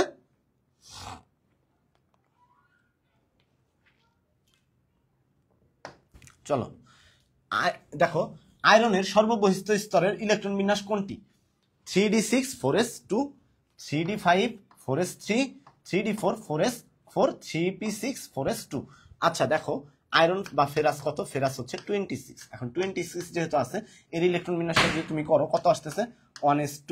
আচ্ছা আর্গন পর্যন্ত ঠিক আছে, আর্গনের পরে কত আছে, আর্গনের পরে হচ্ছে 3d আর কত আছে 4s। এখন 4s যা আছে, এই 4s এর 2টা ইলেকট্রন চলে গেছে, আর্গন পর্যন্ত কত আছে, 18টা ইলেকট্রন আছে। 18টা, এই যে দেখো 2টা চলে গেছে, 20টা, বাকি রইল কয়টা? 6টা, তার মানে 3d6।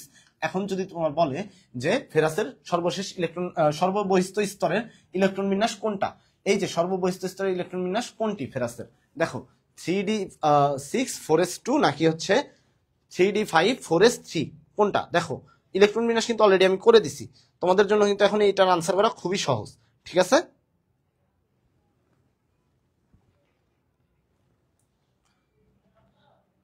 অবশ্যই হ্যাঁ, 13-র এ নাম্বারটা, ঠিক আছে? কত হবে? এই যে 13-র এ নাম্বার যে আছে, 13-র এ নাম্বারটা, কেউ কিন্তু আবার ভুলে এই যে ডি নাম্বারটা মাইরা দিও না। দেখো অনেকের অপশন মানে চোখে দেখা যাবে পি না ডি, সে খেয়াল করবে না, সে ঠাস করে যে এটা দাগায় দিবে 3p6 4s2, তখন কিন্তু ধরা খাওয়া যাবে। দেখো আনসার কোনটা? আনসার হচ্ছে প্রথমটা, এই জিনিসটুকু মাথায় রাখো, ঠিক আছে? যদি বলি কপারের কত বা ক্রোমিয়ামের কত, দেখো ভাইরা এই যে ক্রোমিয়াম যে আছে, ক্রোমিয়ামের কত? ক্রোমিয়াম হচ্ছে 24, তাই না? তার মানে তার ইলেকট্রন বিন্যাস সরকতা কত? 3d4 4s2। অনেকে এইটাই দাগায় আসবে, তাড়াহুড়ার মধ্যে তার মনেই থাকবে না যে অরবিটাল গুলা যা আছে, অরবিটাল গুলা অর্ধপূর্ণ বা সম্পূর্ণরূপে পূর্ণ অবস্থায় অধিকতর সুস্থিতি অর্জন করে। এখন দেখো এইখানে যদি 4s থেকে একটা ইলেকট্রন, যদি হওয়ার কথা ছিল এরকম, বাট এই 4s2 থেকে যদি একটা ইলেকট্রন তার কাছে চলে আসে, একটা ইলেকট্রন যদি তার কাছে চলে আসে, কয়টা? একটা ইলেকট্রন যদি তার কাছে চলে আসে, তাহলে দেখো ডি অরবিটালও অর্ধপূর্ণ হইলো, এস অরবিটালও অর্ধপূর্ণ হইলো। যখন দুইটা অরবিটাল অর্ধপূর্ণ আছে, এখানে একটা অরবিটাল অর্ধপূর্ণ না, আংশিক পূর্ণ, আরেকটা অরবিটাল পরিপূর্ণ, যদি এরকম অবস্থায় থাকে, মানে ব্যাপারটা অনেকটা তুমি এইভাবে মাথায় রাখতে পারো। দেখো তুমি আর তোমার দুইজন বন্ধু আছো, মানে দুইজন বন্ধুর মধ্যে একজন পুরোপুরি পেট ভর্তি খাওয়া দাওয়া করছে, আরেকজন হচ্ছে একদম খাওয়া দাওয়া করে নাই। তুমি জানো তো বেশি খাইলেও হচ্ছে তোমার কি হবে? অ্যাসিডিটির প্রবলেম হবে, কম খাইলেও অ্যাসিডিটির প্রবলেম হবে, বা না খাইলেও অ্যাসিডিটির প্রবলেম হবে। তখন দেখবা যে বেশি, একজন অতিরিক্ত পরিমাণে বেশি খাইয়া ফেলছে, আরেকজন একদম টোটালি খাওয়া দাওয়া করে নাই। তার চাইতে বেটার এটা না যে হচ্ছে দুইজনে মিলা অর্ধেক অর্ধেক করে মোটামুটি খাওয়া দাওয়া করলাম, ভাগ করে খেলাম, এতে দুইজনেই সুস্থ থাকবে, ঠিক আছে? তখন তারা কি করে? এই যে অতিরিক্ত সুস্থিতি অর্জনের জন্য ইলেকট্রন বিন্যাস হয়ে যায় 3d5 4s1। এস অরবিটাল অর্ধপূর্ণ আছে, ডি অরবিটাল অর্ধপূর্ণ আছে, ফলে অধিকতর সুস্থিতি অর্জন করে। এটা কে করে?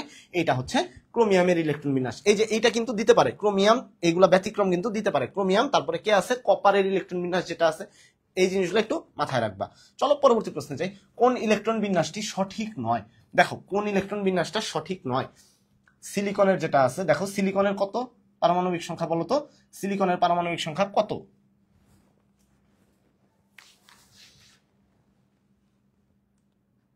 দেখি এখানে বলো কোন ইলেকট্রন বিন্যাসটি সঠিক নয়, দেখি কেউ বলতে পারবা কিনা এটা, কোন ইলেকট্রন বিন্যাসটি সঠিক নয়। দেখো এখানে সিলিকনের কত? সিলিকনের তুমি সবাই জানো 14, তাই না? 14।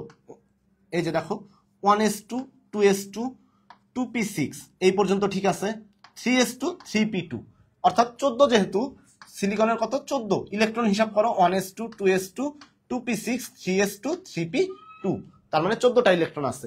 এই যে 14, এখানে টোটাল কত হচ্ছে? টোটাল হচ্ছে 14, অর্থাৎ তুমি এটা সঠিক, ঠিক আছে? ফসফরাস কত? এই যে ফসফরাসের যে আছে এর হচ্ছে 15, এর পারমাণবিক সংখ্যা হচ্ছে 15। এখন দেখি এর মধ্যে ইলেকট্রন কয়টা আছে? 1s2 2s2 2p6, ঠিক আছে, 3s2 3p3, অর্থাৎ এর মধ্যে ইলেকট্রন কয়টা আছে? 15টা আছে। ইলেকট্রন কয়টা আছে? 15টা আছে, এবং তার পারমাণবিক সংখ্যা 15, তার মানে ইলেকট্রন বিন্যাসটা ঠিক আছে।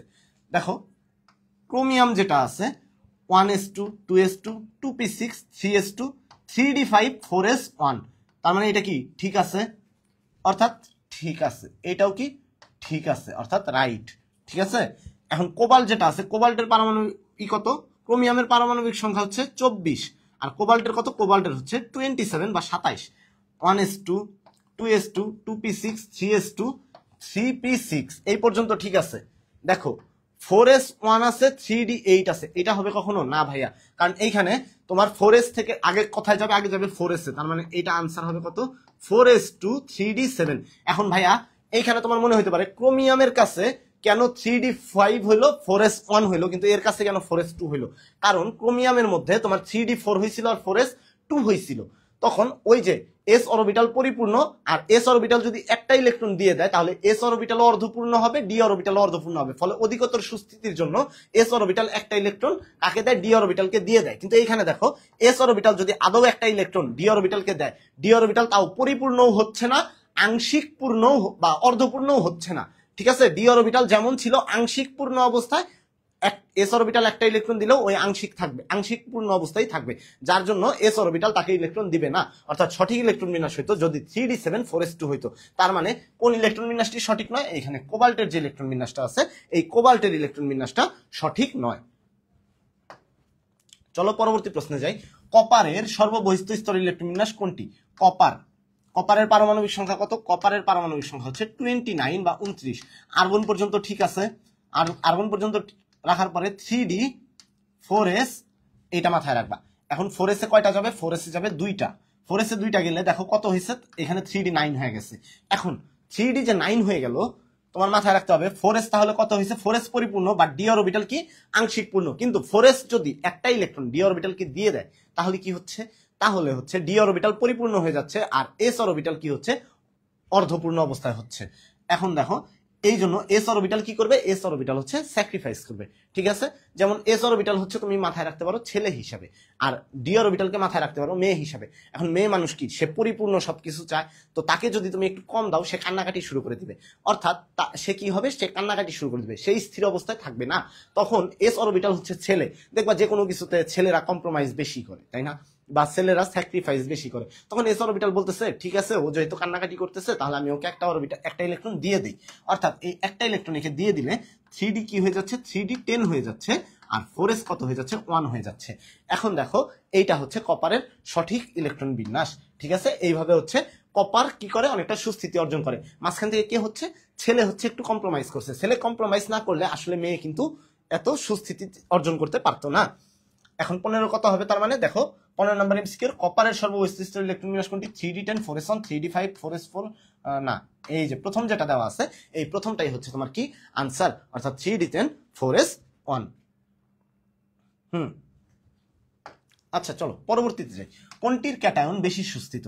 ফেরাস, তারপর অ্যালুমিনিয়াম, তোমার এটা হচ্ছে স্বর্ণ, আর একটা হচ্ছে স্টেনাস বা তোমার টিন, যেটাকে আমরা কি বলি? স্টেনাস বা টিন বলি। আচ্ছা, কোনটার ক্যাটায়ন বেশি সুস্থিত? দেখো কোনটার ক্যাটায়ন বেশি সুস্থিত। এখানে কত নম্বর প্রশ্ন? 16 নম্বর প্রশ্ন বলছি। কোনটার ক্যাটায়ন বেশি সুস্থিত? দেখি এই প্রশ্নটা কি আনসার করতে পারো। কোনটার ক্যাটায়ন বেশি সুস্থিত? কোনটার ক্যাটায়ন বেশি সুস্থিত?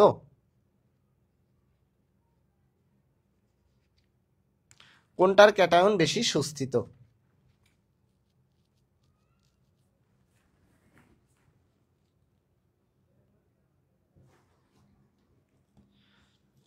ফাহিম হাসান শান ভাইয়া অনেক এক্সপিরিয়েন্সড। আরে আমি কোনো এক্সপিরিয়েন্সড না রে, আমি আমার লাইফে কখনো এত করতে পারিনি। যাই হোক, কোনটির ক্যাটায়ন বেশি সুস্থিত? ফেরাস, অ্যালুমিনিয়াম, নাকি হচ্ছে তোমার স্বর্ণ, নাকি হচ্ছে মানে টিন? দেখো এইখানে যেটা আছে, এই যে তোমার স্বর্ণ যে আছে এর পারমাণবিক সংখ্যা 79। যেহেতু 79 তুমি বুঝতেই পারতেছো এ কোন ব্লকভুক্ত মৌল। একে যদি তুমি এর ইলেকট্রন বিন্যাস করতে গেলে তুমি দেখবা যে এ হচ্ছে ডি ব্লকভুক্ত মৌল। আর ডি ব্লকভুক্ত মৌল যারা আছে তারা কি করে? পরিবর্তনশীল জারণ অবস্থা প্রদর্শন করে। তার মানে এ হচ্ছে পরিবর্তনশীল জারণ অবস্থা প্রদর্শন করবে। অনেকের মনে হতে পারে স্বর্ণ যেহেতু অনেকটা তোমার কি নিষ্ক্রিয় ধাতুর ন্যায় কাজ করে, সো স্বর্ণ হইতে পারে, এরকম না। স্বর্ণ পরিবর্তনশীল জারণ অবস্থা প্রদর্শন করবে, আর যে পরিবর্তনশীল জারণ অবস্থা প্রদর্শন করতে পারবে ভাইয়া সে কখনো সুস্থিত না, ঠিক আছে। তার মধ্যে কোনো একটা আয়ন সুস্থিত হইতে পারে, যেমন তোমার এই যে এখানে ফেরাস আছে না, ফেরাসও পরিবর্তনশীল জারণ অবস্থা প্রদর্শন করে। কত? ফেরাস হচ্ছে +2 +3, অর্থাৎ ফেরাসের কি হইতে পারে? Fe2+ হইতে পারে, Fe3+ হইতে পারে। এই যে Fe3+টা বেশি সুস্থিত কার চাইতে? এই Fe2+ এর চাইতে Fe3+ যেটা আছে এই Fe3+ বেশি সুস্থিত, এ বেশি সুস্থিত। বাট এর মানে এই না যে এই ফেরাস মৌলটা সুস্থিত। অর্থাৎ কোনটির ক্যাটায়ন বেশি সুস্থিত? ক্যাটায়ন বেশি সুস্থিত হচ্ছে তোমার এখানে স্টেনাস যে আছে, এই স্টেনাসের ক্ষেত্রে তোমার দুইটা আয়ন গঠিত হতে পারে, Sn2+, Sn4+, এরকম দুইটা আয়ন গঠিত হতে পারে, অর্থাৎ স্টেনাস আর স্ট্যানিক আয়ন, ঠিক আছে। এখন যদি তুমি একটু লক্ষ্য করো, অ্যালুমিনিয়াম যে আছে, অ্যালুমিনিয়াম কখনো 3টা ইলেকট্রন ত্যাগ করে অ্যালুমিনিয়াম 3+ যে হয়েছে, অ্যালুমিনিয়াম কখনো 2+ হয়েছে বা অ্যালুমিনিয়াম কখনো 4+ হয়েছে, এরকম হয় নাই। অ্যালুমিনিয়াম কখনো পরিবর্তনশীল জারণ অবস্থা প্রদর্শন করে না। যে পরিবর্তনশীল জারণ অবস্থা প্রদর্শন করবে না তার আয়নটা কি হবে? অধিকতর সুস্থিত হবে। সো আনসার কোনটা? আনসার হচ্ছে তোমার অ্যালুমিনিয়াম, ঠিক আছে। আনসার কোনটা? আনসার হচ্ছে তোমার অ্যালুমিনিয়াম। চলো পরবর্তী প্রশ্নে যাই। আচ্ছা, এখানে তোমার যেটা আছে, মোলের বহিস্থ স্তর ইলেকট্রন বিন্যাস কোনটি? দেখো Ru44 এর ইলেকট্রন বিন্যাস কোনটি? এর কোন স্তরের বলতো? বহিস্তরের ইলেকট্রন বিন্যাস কোনটি? এর বহিস্তরের ইলেকট্রন বিন্যাস কোনটি?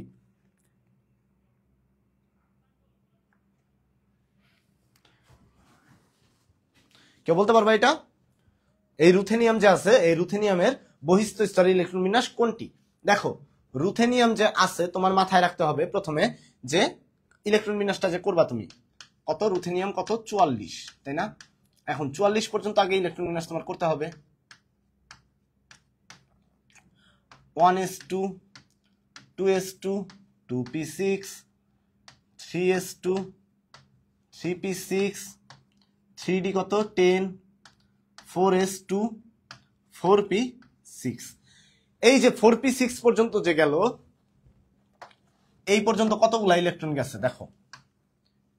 এইটুকু হচ্ছে আমাদের ক্রিপ্টনের ইলেকট্রন বিন্যাস। এইটুকু কার ইলেকট্রন বিন্যাস? এইটুকু হচ্ছে ক্রিপ্টন আছে না, নিষ্ক্রিয় মৌল ক্রিপ্টনের ইলেকট্রন বিন্যাস হচ্ছে এইটুকু।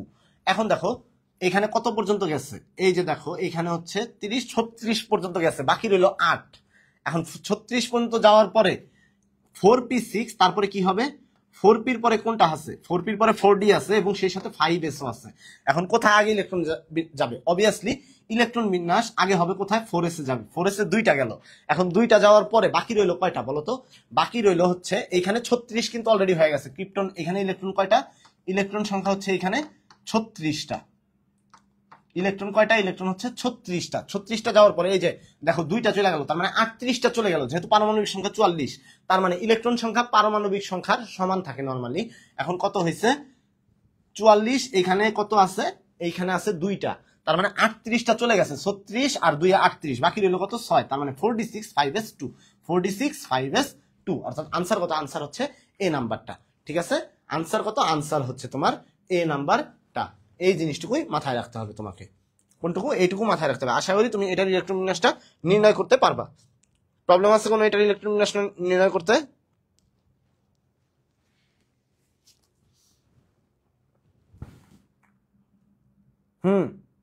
এই তো জুয়েল রানা, সঠিক, সুন্দর লিখছো। আচ্ছা দেখো, ধাতুর রাসায়নিক সক্রিয়তার ক্রম অনুযায়ী কোনটি সঠিক? আচ্ছা তোমাদেরকে একটা কথা বলি, একই পর্যায়ের যদি বাম থেকে ডান দিকে যায় তাহলে তার সক্রিয়তা বাড়ে নাকি কমে? একই পর্যায়ের ওপর থেকে নিচের দিকে, একই গ্রুপের ওপর থেকে নিচের দিকে গেলে সক্রিয়তা বাড়ে না কমে, নাকি একই পর্যায়ের বাম থেকে ডান দিকে গেলে সক্রিয়তা বাড়ে নাকি কমে? সক্রিয়তা জিনিসটা কি? কেউ বলতে পারবে এটা? সক্রিয়তা কমা বাড়ার যে ব্যাপারটা আছে,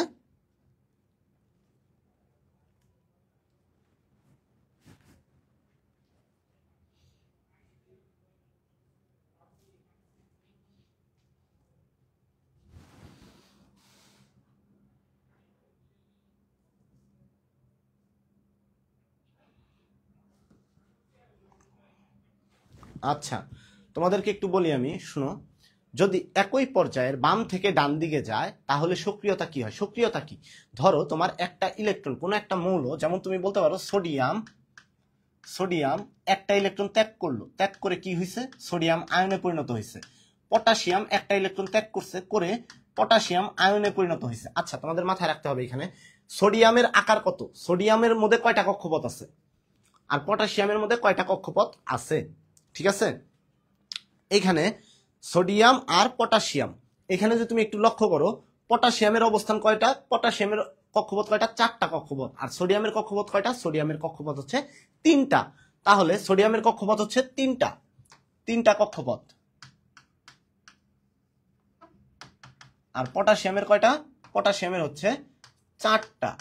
এখন সোডিয়ামের নিচে অবস্থান করতেছে কে? পটাশিয়াম, অর্থাৎ একই গ্রুপে উপর থেকে নিচের দিকে। এখন এই যে ইলেকট্রন যে ত্যাগ করতে পারতেছে, যে যত দ্রুত ইলেকট্রন ত্যাগ করতে পারবে সে তত কি? সক্রিয়। ঠিক আছে, যে যত দ্রুত ইলেকট্রন ত্যাগ করবে সে তত সক্রিয়। আবার এই জিনিসটা তোমার মাথায় রাখতে হবে, যার হচ্ছে মানে ইলেকট্রন ত্যাগ করার জন্য কি প্রয়োজন? শক্তির প্রয়োজন। এখন আয়নীকরণ শক্তির মান যার বেশি, অর্থাৎ যার কাছ থেকে ইলেকট্রনটা সরাইতে কষ্ট বেশি, সে কি তত বেশি সক্রিয়? না, সে তত কম সক্রিয়। অর্থাৎ তোমার আয়নীকরণ শক্তির মান যার বেশি তার সক্রিয়তা কম, আর আয়নীকরণ শক্তির মান যার কম তার সক্রিয়তা বেশি। তো একই পর্যায়ের বাম থেকে ডান দিকে গেলে তোমার ইলেকট্রনটা সরাইতে বেশি পরিমাণ শক্তি লাগবে, তার মানে আয়নীকরণ শক্তির মানটা হ্রাস পায়। ঠিক আছে, আয়নীকরণ শক্তির মানটা কি হয়, বৃদ্ধি পায়। একই পর্যায়ের বাম থেকে ডান দিকে গেলে, বাম থেকে ডানে, একই পর্যায়ে বাম থেকে ডান, আয়নীকরণ শক্তির মান কি, আয়নীকরণ শক্তির মান বেশি, আয়নীকরণ শক্তি মান বাড়ে। আয়নীকরণ অর্থাৎ আয়নে পরিণত করার পরিমাণ বা আয়নে পরিণত করে যে ইলেকট্রন ত্যাগ করে যে আয়নে পরিণত হওয়ার প্রবণতা, এটা কি হয়, কমে যায়, কারণ আয়নীকরণ শক্তির মান বেড়ে যায়। আয়নীকরণ শক্তির মান যত বাড়বে আয়নে পরিণত হওয়ার প্রবণতা তত কি হবে, কমে যাবে। অর্থাৎ বাম থেকে ডানে গেলে আয়নীকরণ শক্তি বেশি লাগবে, তার মানে সে কি হচ্ছে, তার সক্রিয়তা কমে যাচ্ছে। ঠিক আছে, আর ওপর থেকে নিচে গেলে দেখো ভাইয়ারা, ওপর থেকে নিচে গেলে তোমাদের সোডিয়ামের মধ্যে কয়টা আছে, 3টা কক্ষপথ, পটাশিয়ামের মধ্যে কয়টা আছে, 4টা কক্ষপথ। 4 নাম্বার কক্ষপথে যে ইলেকট্রনটা আছে আর 3 নাম্বার কক্ষপথে যে ইলেকট্রনটা আছে, কেন্দ্রে যে নিউক্লিয়াসটা আছে, এই নিউক্লিয়াস থেকে বাইরের যে সর্ববহিষ্ঠ স্তরে যে ইলেকট্রন, তার প্রতি আকর্ষণটা বেশি কার থাকবে, অবশ্যই সোডিয়ামের থাকবে, কারণ সোডিয়ামের মধ্যে 3টা কক্ষপথ। আর পটাশিয়ামের মধ্যে কয়টা আছে, 4টা কক্ষপথ আছে। যদিও পটাশিয়ামের কেন্দ্রে প্রোটন সংখ্যা বেড়ে গেছে এবং চারদিকে ইলেকট্রন সংখ্যাও বাড়ছে, কিন্তু সমস্যাটা কোনটা, পটাশিয়ামের অলরেডি একটা কক্ষপথ নাম্বার বেড়ে গেছে, ফলে সর্ববহিষ্ঠ স্তরে যে ইলেকট্রনটা আছে ওর প্রতি নিউক্লিয়াসের যে আকর্ষণ, সোডিয়ামের নিউক্লিয়াসের প্রতি সোডিয়ামের সর্ববহিষ্ঠ স্তরের ইলেকট্রনের যে আকর্ষণটা থাকবে তার চাইতে কম আকর্ষণ থাকবে হচ্ছে তোমার পটাশিয়ামের সর্ববহিষ্ঠ স্তরে যে ইলেকট্রন আছে সেই ইলেকট্রন প্রতি পটাশিয়ামের নিউক্লিয়াসের। এখন দেখো এরকম যদি হয়, তার মানে তোমার সোডিয়ামের চাইতে অবশ্যই পটাশিয়াম থেকে কি ইলেকট্রনটা সরানো সহজ, তার মানে পটাশিয়ামের সক্রিয়তা বেশি। কার সক্রিয়তা বেশি, পটাশিয়ামের সক্রিয়তা বেশি। এখন এরকম যদি হয়, এখানে দেখো উল্টাপাল্টা জিনিস দিছে, পটাশিয়ামের সক্রিয়তা বেশি, সোডিয়ামের সক্রিয়তা তার চেয়ে কম, এটা ঠিক আছে। বাট অ্যালুমিনিয়ামের যে সক্রিয়তাটা, এটা কার, এটা সোডিয়ামের চাইতে কি তোমার কম নাকি বেশি? অ্যালুমিনিয়ামের সক্রিয়তাটা দেখো, পটাশিয়ামের সক্রিয়তা কি সর্বোচ্চ পরিমাণ, পটাশিয়ামের সক্রিয়তা সর্বোচ্চ পরিমাণ, এরপরে সোডিয়ামের সক্রিয়তা, ঠিক আছে। আবার একই পর্যায়ে বাম থেকে ডান দিকে গেলে কি হয়, তোমার সক্রিয়তার মান কি হয়, হ্রাস পায়, তাই না? এইদিকে অ্যালুমিনিয়াম, বাম থেকে অ্যালুমিনিয়াম কি ডানে অবস্থিত, এই অ্যালুমিনিয়াম আর ম্যাগনেসিয়ামের মধ্যে এই যে সিকোয়েন্সটা আছে এটা ভুল। যদি সোডিয়ামের চাইতে কম কার, সোডিয়ামের চাইতে কম হচ্ছে ম্যাগনেসিয়ামের, আর ম্যাগনেসিয়ামের চাইতে কম হচ্ছে তোমার কার, অ্যালুমিনিয়ামের। কারণ সোডিয়াম থেকে একটা ইলেকট্রন সরবে, এটা থেকে 2টা ইলেকট্রন সরবে, এটা থেকে 3টা ইলেকট্রন সরবে। সো এটা সঠিক না। অনেকের মনে হতে পারে যে ডি নাম্বারটা সঠিক না। পটাশিয়াম, লিথিয়াম, ক্যালসিয়াম, ম্যাগনেসিয়াম, এইখানে দেখো পটাশিয়াম আছে, লিথিয়াম আছে, ক্যালসিয়াম আছে, ম্যাগনেসিয়াম আছে। পটাশিয়াম, লিথিয়াম, ক্যালসিয়াম, ম্যাগনেসিয়াম, এইখানে যা আছে এই ক্রমটাতেও তোমার কি আছে, ভুল আছে, অর্থাৎ এইখানেও তোমার হচ্ছে না। এইখানে দেখো লিথিয়াম আছে, লিথিয়ামের চাইতে বেরিয়ামের কম, এটা পুরো ভুল।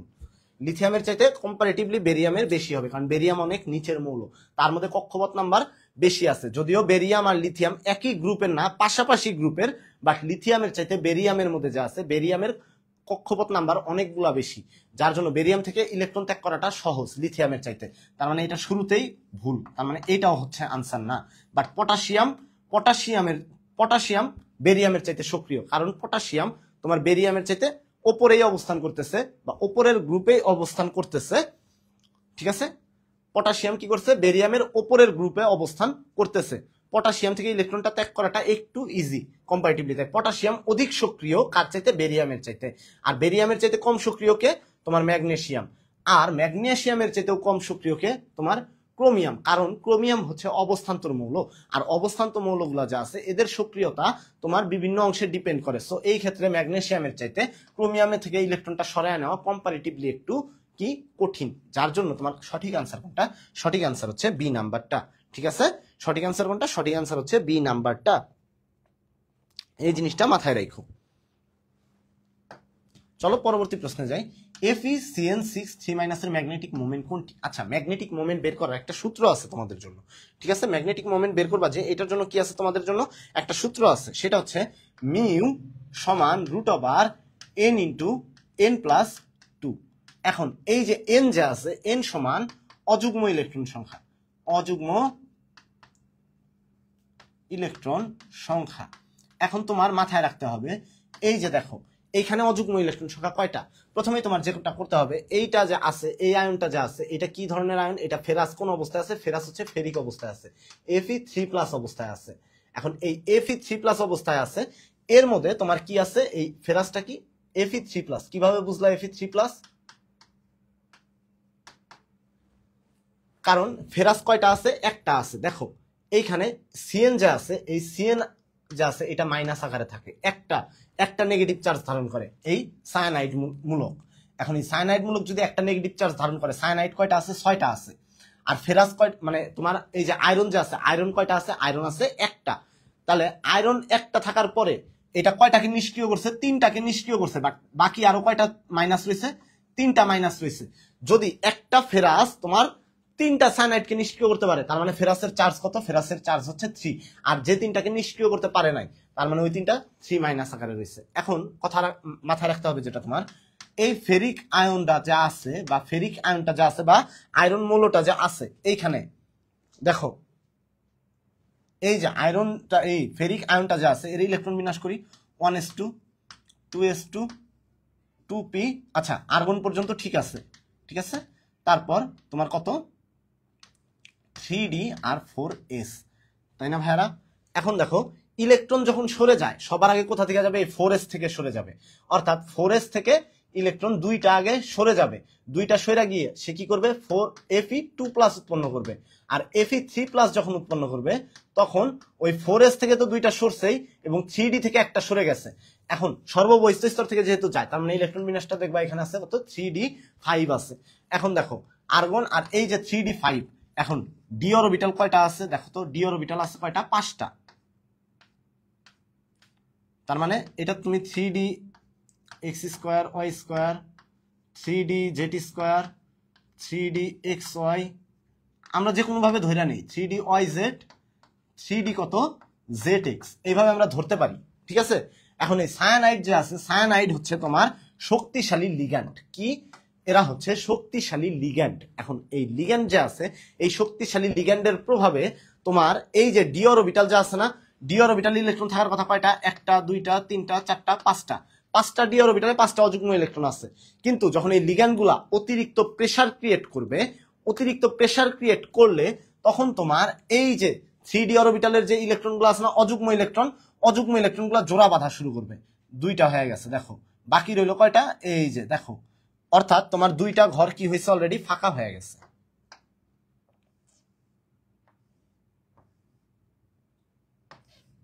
এইখানে দেখো অলরেডি তোমার ডি অরবিটালের কয়টা ঘর, 2টা ঘর তোমার ফাঁকা হয়ে গেছে, ঠিক আছে। কি হয়ে গেছে, ফাঁকা হয়ে গেছে। এবং সেই সাথে তুমি জানো যে এখানে 4s0 ছিল, এই 4s0 যে আছে, এই যে সায়ানাইডের মধ্যে যে ইলেকট্রনগুলো আছে না, সায়ানাইডের মধ্যে কয়টা ইলেকট্রন আছে ভাইরা, সায়ানাইডের মধ্যে 6টা ইলেকট্রন আছে। এখন সায়ানাইডের মধ্যে 6টা ইলেকট্রন যদি বলি, এই 4s0 যেহেতু, তার মানে এইটা একটা ফাঁকা ঘর আছে, এই ফাঁকা ঘরে 2টা ইলেকট্রন আসছে সায়ানাইডের, এই ফাঁকা ঘরে 2টা ইলেকট্রন আসছে, এই ফাঁকা ঘরে কয়টা আসছে, 2টা ইলেকট্রন চলে আসছে। সায়ানাইডের কাছে আছে কয়টা, 6টা সায়ানাইড মূলক আছে, এবং প্রত্যেকটার উপরে একটা করে নেগেটিভ ইলেকট্রন আছে। যদি 6টা সায়ানাইড আসে তাহলে তার জন্য কয়টা আসবে, 6টা ইলেকট্রন আসবে, অর্থাৎ 3 জোড়া ইলেকট্রন আসবে। এই যে দেখো 4s0 কক্ষপথ ছিল, এইখানে 2টা ইলেকট্রনের জায়গা দিছে, এই 3d zx এর 2টারে দিছে, আর 3d yz এর 2টারে দিছে। এরপরেও তার মধ্যে কয়টা অযুগ্ম ইলেকট্রন থাকে, অযুগ্ম ইলেকট্রন থাকে এই একটা। অর্থাৎ ডি অরবিটালের মধ্যে অযুগ্ম ইলেকট্রনের সংখ্যা কয়টা, একটা। তার মানে n সমান কত, এখানে n সমান অযুগ্ম ইলেকট্রন সংখ্যা যদি হয়, তার মানে কয়টা অযুগ্ম ইলেকট্রন সংখ্যা, n সমান একটা। তার মানে তুমি এটা √1 × 1 + 2, তার মানে তুমি কত করতে পারতেছো, দেখো √1 × কত, 1 + 2 মানে কত, 3। তার মানে √3 যদি তুমি করো, এই যে দেখো √3 যে আছে, √3 মান কত, অবভিয়াসলি তোমার 2 এর চাইতে কম হবে, তাই না, সবাই জানো। কারণ 2 দুগুণা কত হয়, 4 হয়, বা 2 এর স্কয়ার, বা 2 এর স্কয়ার কত হয়, 4 হয়, যেটা 3 এর চাইতে বেশি। তার মানে 3 এর রুট যদি করো তুমি, বা বর্গমূল করো, তাহলে অবশ্যই সেটা 2 এর চাইতে কম হবে। আনসার কত আছে, একটাই আছে 2 এর চাইতে কম, সেটা হচ্ছে এ নাম্বারটা। অর্থাৎ এইটা হচ্ছে আনসার। ক্লিয়ার? এই জিনিসটা কমপ্লিট ক্লিয়ার তোমাদের, যে কেন হচ্ছে অযুগ্ম ইলেকট্রন সংখ্যা একটা। অযুগ্ম ইলেকট্রন সংখ্যা কয়টা, এখানে একটা। যদি তোমার নরমালি আসে এই যে Fe3+ এর অযুগ্ম ইলেকট্রন কয়টা? 5টা অযুগ্ম ইলেকট্রন। শুধু এই আয়নের অযুগ্ম ইলেকট্রন কয়টা ভাইয়া? 5টা। ঠিক আছে, তোমাদের প্রশ্ন কিন্তু এইভাবে হইতে পারে, আয়নের অযুগ্ম ইলেকট্রন কয়টা? আয়নের অযুগ্ম ইলেকট্রন হচ্ছে তোমার 5টা। ঠিক আছে, আয়নের অযুগ্ম ইলেকট্রন কয়টা? 5টা। যদি বলে ফেরাস আয়ন Fe2+, এর অযুগ্ম ইলেকট্রন কয়টা? এর অযুগ্ম ইলেকট্রন হচ্ছে 4টা কি অযুগ্ম। এইভাবে কিন্তু তোমাদের আসতে পারে। সো এই জিনিসগুলো একটু মাথায় রাখো। আশা করি তোমরা এই প্রশ্নের উত্তরটা ক্লিয়ার। চলো, কোনটি মুদ্রা ধাতু? জিঙ্ক, প্লাটিনাম, ফেরাস নাকি স্বর্ণ? কোনটা হচ্ছে মুদ্রা ধাতু? এই জিনিসগুলো থেকে কিন্তু প্রশ্ন আসার চান্স আছে। কোনটি মুদ্রা ধাতু? মাথায় রাখবা, কথা ছিল আসবে, তুমি এসেছিলে পরশু, একটা গান আছে না, ওই রকম। ঠিক আছে, তোমাদের মধ্যে এই জিনিসটা মাথায় রাখবা, কথা ছিল আসবে, কথা ছিল আসবে, অর্থাৎ তুমি কথা দিয়েছিলে তুমি আসবে, কিন্তু তুমি আসোনি। তার মানে এটা কি হবে? কথা দিয়েছিলে, কথা ছিল আসবে, অর্থাৎ কথা কপার, ছিল সিলভার, সিলভার আবার কেউ এসআই মাইরা দিও না, এসআই কিন্তু এটা কিন্তু তোমার কি সিলিকন, সিলভার কোনটা? এজি। ঠিক আছে, আর আসবে, আসবেতে হচ্ছে এ ইউ, এটা হচ্ছে কি স্বর্ণ, এটা হচ্ছে রূপা, আর কপার যেটা সেটা হচ্ছে কি তামা। এভাবে মাথায় রাখবা। ঠিক আছে, তার মানে কোনটি মুদ্রা ধাতু? জিঙ্ক, প্লাটিনাম, ফেরাস নাকি স্বর্ণ? অবভিয়াসলি স্বর্ণ হচ্ছে মুদ্রা ধাতু, যে কারণ যেসব ধাতু দিয়ে তুমি মুদ্রা তৈরি করতে পারবা সেগুলোর আমরা কি বলি? মুদ্রা ধাতু বলে রাখি। ঠিক আছে,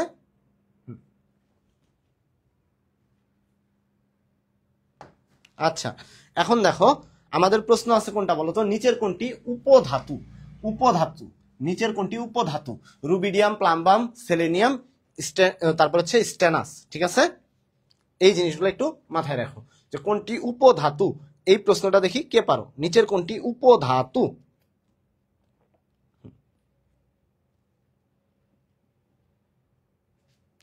এটা মাথায় রাখবা কিভাবে, দেখো উপধাতু কারা? জিবিআই আসতেছি, জিবিআই আসতেছি, অর্থাৎ ধরো তোমাদের মধ্যে কেউ একজন বিয়ে করছে, বা তোমার বড় ভাই বিয়ে করছে, তুমি ছোট ভাই, তো ছোট ভাই, আবার তোমার ভাবি যে আছে, ভাবিরও ছোট ভাই আছে, তারে কি বলবা? তুমি বিআই বলবা। তো কি বলবা? জিবিআই আসতেছি, সাবধানে সচেতনে বসেন। বিআই না বলে বিআইন বলে মনে হয় একটু ভালো হয়, তাই না? জিবিআই আসতেছি, আচ্ছা বিআই না বিআইন বলি, জিবিআইন আসতেছি, সাবধানে সচেতনে বসবেন, সাবধানে সচেতনে বসবেন। ঠিক আছে, এখন এইটাই কোনটাকে কি নির্দেশ করে? দেখো এখানে জি যা আছে, এই জিতে কি বুঝবা? জার্মেনিয়াম। জিতে কি বুঝবা? জিতে হচ্ছে জার্মেনিয়াম। এরপরে বিআইতে যেটা আছে বিসমাথ, কি বিসমাথ। আসতেছি যেটা আছে, আসতেছিতে কি আর্সেনিক, অর্থাৎ এএস। ঠিক আছে, ও আচ্ছা আসতেছি। আর তে যেটা আছে এটা টেলুরিয়াম, এই যে তে যে আছে না, তেতে কি? তেতে হচ্ছে টেলুরিয়াম। আসতেছি, আসতে হচ্ছে তোমার কি আর্সেনিক, আর টেতে হচ্ছে টেলুরিয়াম। এরপরে সি, ও সি যেটা আছে সিলিকন, সিতে কি বুঝবা? সিতে হচ্ছে সিলিকন। ঠিক আছে, সাবধানে যেটা আছে, সাবধানেতে এসবি, সাবধান, এভাবে মাথায় রাখবা। সচেতন যেটা আছে এস এন, স্টেনাস, আর বসবে যেটা আছে এটা হচ্ছে কি বোরন। এখন এভাবে মাথায় রাখবা, জার্মেনিয়াম, বিসমাথ, তারপর আর্সেনিক, টেলুরিয়াম, সিলিকন, তারপরে তোমার কি এই এসবি, যেটা এসবি কাকে নির্দেশ করে? অ্যান্টিমনিকে নির্দেশ করে। আর এই যে এসএন যেটা আছে সেটা কি স্টেনাস। ঠিক আছে, এটা আর তোমার কোনটা? বি তে কি বসবেন তে হচ্ছে বি। এই জিনিসটুকু মাথায় রাখবা। আচ্ছা এখন তোমার কোনটা হচ্ছে উপধাতু দেখো তো? এই যে স্টেনাস যেটা আছে, এই স্টেনাস হচ্ছে তোমার কি উপধাতু। ঠিক আছে, বাকিগুলা কি? বাকিগুলা তোমার বিভিন্ন ধরনের ধাতু আছে যে ওইগুলা, আর এরা হচ্ছে উপধাতু। এখন চলো পরবর্তী প্রশ্নে যাই। সোডিয়াম ক্লোরাইডের সাথে বিগালক রূপে কোনটি ব্যবহৃত হয়? সোডিয়াম ক্লোরাইডের সাথে বিগালক রূপে কোনটা ব্যবহৃত হয়? সোডিয়াম ক্লোরাইডের সাথে বিগালক রূপে কোনটি ব্যবহৃত হয়? আচ্ছা তার আগে প্রশ্ন হচ্ছে তোমার মানে বিগালক কি? বিগালক জিনিসটা কি? তোমাদের মাথায় রাখতে হবে বিগালক জিনিসটা কি। বিগালক হচ্ছে এমন একটা পদার্থ যেটা তুমি কোন একটা পদার্থের সাথে মিক্সড করলে, যে পদার্থের সাথে মিক্সড করলা সেই পদার্থের গলনাঙ্ক কমিয়ে দিবে। নর্মালি যদি তুমি বলি সোডিয়াম ক্লোরাইড যা আছে, এই সোডিয়াম ক্লোরাইডের গলনাঙ্ক কত? 801 ডিগ্রি সেন্টিগ্রেড। কি সোডিয়াম ক্লোরাইডের কি গলনাঙ্ক? এটা সোডিয়াম ক্লোরাইডের গলনাঙ্ক। এখন তুমি এই সোডিয়াম ক্লোরাইডের সাথে যদি তুমি sodium chloride plus calcium chloride mixed করে দাও, কি করে দাও? Sodium chloride plus calcium chloride এই দুইটার যদি মিক্সড দাও, এই দুইটার মিক্সড দিলে গলনাঙ্ক কি হবে? হ্রাস পাবে। এবং গলনাঙ্ক কততে নেমে যাবে? 600 ডিগ্রি সেন্টিগ্রেডে নেমে যাবে। কততে? 600 ডিগ্রি সেন্টিগ্রেডে নেমে যাবে। তার মানে এই ক্ষেত্রে ক্যালসিয়াম ক্লোরাইডটা কি হিসেবে কাজ করতেছে? তোমার বিগালক রূপে কাজ করতেছে। অর্থাৎ সে কি করছে? সোডিয়াম ক্লোরাইডের গলনাঙ্কটাকে হ্রাস করে দিছে। দ্যাট মিনস এখানে সোডিয়াম ক্লোরাইডের সাথে বিগালক রূপে কোনটা ব্যবহৃত হয়? এই যে ক্যালসিয়াম ক্লোরাইড যেটা আছে, ক্যালসিয়াম ক্লোরাইড ব্যবহৃত হয়। ঠিক আছে, ক্যালসিয়াম ক্লোরাইড ব্যবহৃত হয়। দেখো হোয়াইট ফসফরাসকে রাখা হয় কোথায়? হোয়াইট ফসফরাস, অর্থাৎ এটার সংকেত হচ্ছে P4। এই যে P4, এটা হচ্ছে হোয়াইট ফসফরাস। এইটা অত্যন্ত সক্রিয়। ঠিক আছে, তুমি পানির সাথে রাখলা বিক্রিয়া করবে, পানির সাথে বিক্রিয়া করে ফেলবে। কেরোসিনের নিচে রাখলা, হাইড্রোকার্বনের নিচে রাখলা, লবণ পানির নিচে রাখলা, লবণ পানি হাইড্রোকার্বন যার সাথে দাও না কেন বিক্রিয়া করবে। তাকে কোথায় রাখা হয় জানো? তাকে ওই সোডিয়াম যেরকম কেরোসিনের নিচে রাখা হয়, তাকেও কিসে রাখা হয়? এই কেরোসিনের নিচে রাখা হয়, যেন সে আদার্স কারোর সাথে বিক্রিয়া করতে না পারে। তার মতো তোমার এই যে P4 এবং সেই সাথে মাথায় রাখবা আরেকটা কোনটা? আরেকটা হচ্ছে সোডিয়াম। এদেরকে কোথায় রাখা হয়? এদেরকে এই কেরোসিনের নিচে রাখা হয়। এদেরকে কোথায় রাখা হয়? কেরোসিনের নিচে রাখা হয়। কাকে? এই সোডিয়ামকে এবং ফসফরাসকে, হোয়াইট ফসফরাসকে। আচ্ছা, মৌলগুলোর আয়তনের কোন ক্রমটি সঠিক? Lithium, sodium, potassium, rubidium, caesium.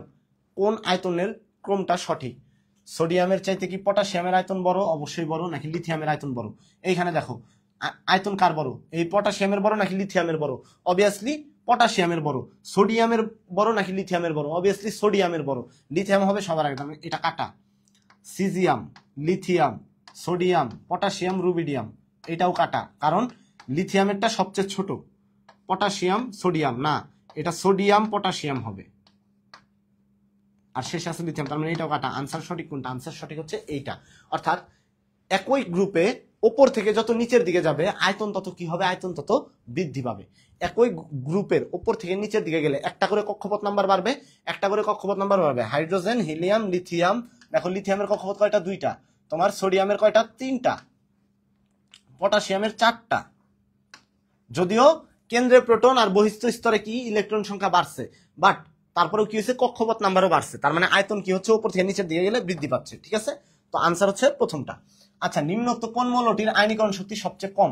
দেখো আয়নীকরণ শক্তি সবচেয়ে কম কার? হিলিয়াম, নিয়ন, আর্গন, ক্রিপ্টন। কোনটা? কোনটার আয়নীকরণ শক্তি সবচেয়ে কম? আয়নীকরণ শক্তি সবচেয়ে কম কার? যার আয়নীকরণ শক্তির মান কম তার সক্রিয়তা বেশি। যার আয়নীকরণ শক্তির মান কি কম তার কি সক্রিয়তা বেশি। এখন তোমাদের মাথায় রাখতে হবে, এখানে দেখো যদিও এরা হচ্ছে নিষ্ক্রিয় মৌল, হিলিয়াম, নিয়ন, আর্গন, এরা কেউই কি করতে পারে না? কোনো প্রকার যৌগ গঠন করতে পারে না। বাট ক্রিপ্টন আর রেডন যা আছে, ক্রিপ্টন, জেনন, ক্রিপ্টন আর জেনন এরা কিন্তু অনেক সময় যৌগ গঠন করতে পারে। তার মানে যৌগ তখনই গঠন করতে পারবে যখন সে আয়নে পরিণত হইতে পারবে। আর আয়নে পরিণত হইতে যার আয়নীকরণ শক্তির মান বেশি তার আয়নে পরিণত হওয়াটা অনেক কষ্ট। যেমন এই 3 জনের আয়নীকরণ শক্তির মান অনেক বেশি, যার জন্য এদের আয়নে পরিণত হওয়াটা খুবই কষ্ট, কারণ এরা স্টেবল রয়েছে। বাট ক্রিপ্টনের ক্ষেত্রে তোমার এই যে অভ্যন্তরীণ অরবিটাল গুলা আছে, এই অরবিটাল গুলার কারণে সে কি করতে পারে? তোমার ক্রিপ্টনের মধ্যে একটা ইমব্যালেন্স অবস্থা তৈরি হতে পারে। এই ইমব্যালেন্স অবস্থা তৈরি হয় ফলে তার কি সে সহজে আয়নে পরিণত হতে পারে, কারণ তার আয়নীকরণ শক্তির মানটা কম। যার আয়নীকরণ শক্তির মান কম সে তত দ্রুত আয়নে পরিণত হতে পারে। যেহেতু ক্রিপ্টন তোমার যৌগ গঠন করে, যদিও নিষ্ক্রিয় মৌল, তবুও কি করতে পারে? সে যৌগ গঠন করার একটা প্রবণতা দেখায়। সো তার আয়নীকরণ শক্তির মান সবচেয়ে কম। ঠিক আছে, তার আয়নীকরণ শক্তির মান কি? সবচেয়ে কম। আর একই পর্যায়ের কি তোমরা একটা জিনিস জানো যে একই পর্যায়ের উপর থেকে নিচের দিকে গেলে আয়নীকরণ শক্তির মান কি হয়? হ্রাস পায়, কারণ ওই ধাতুর সক্রিয়তা বৃদ্ধি পায়।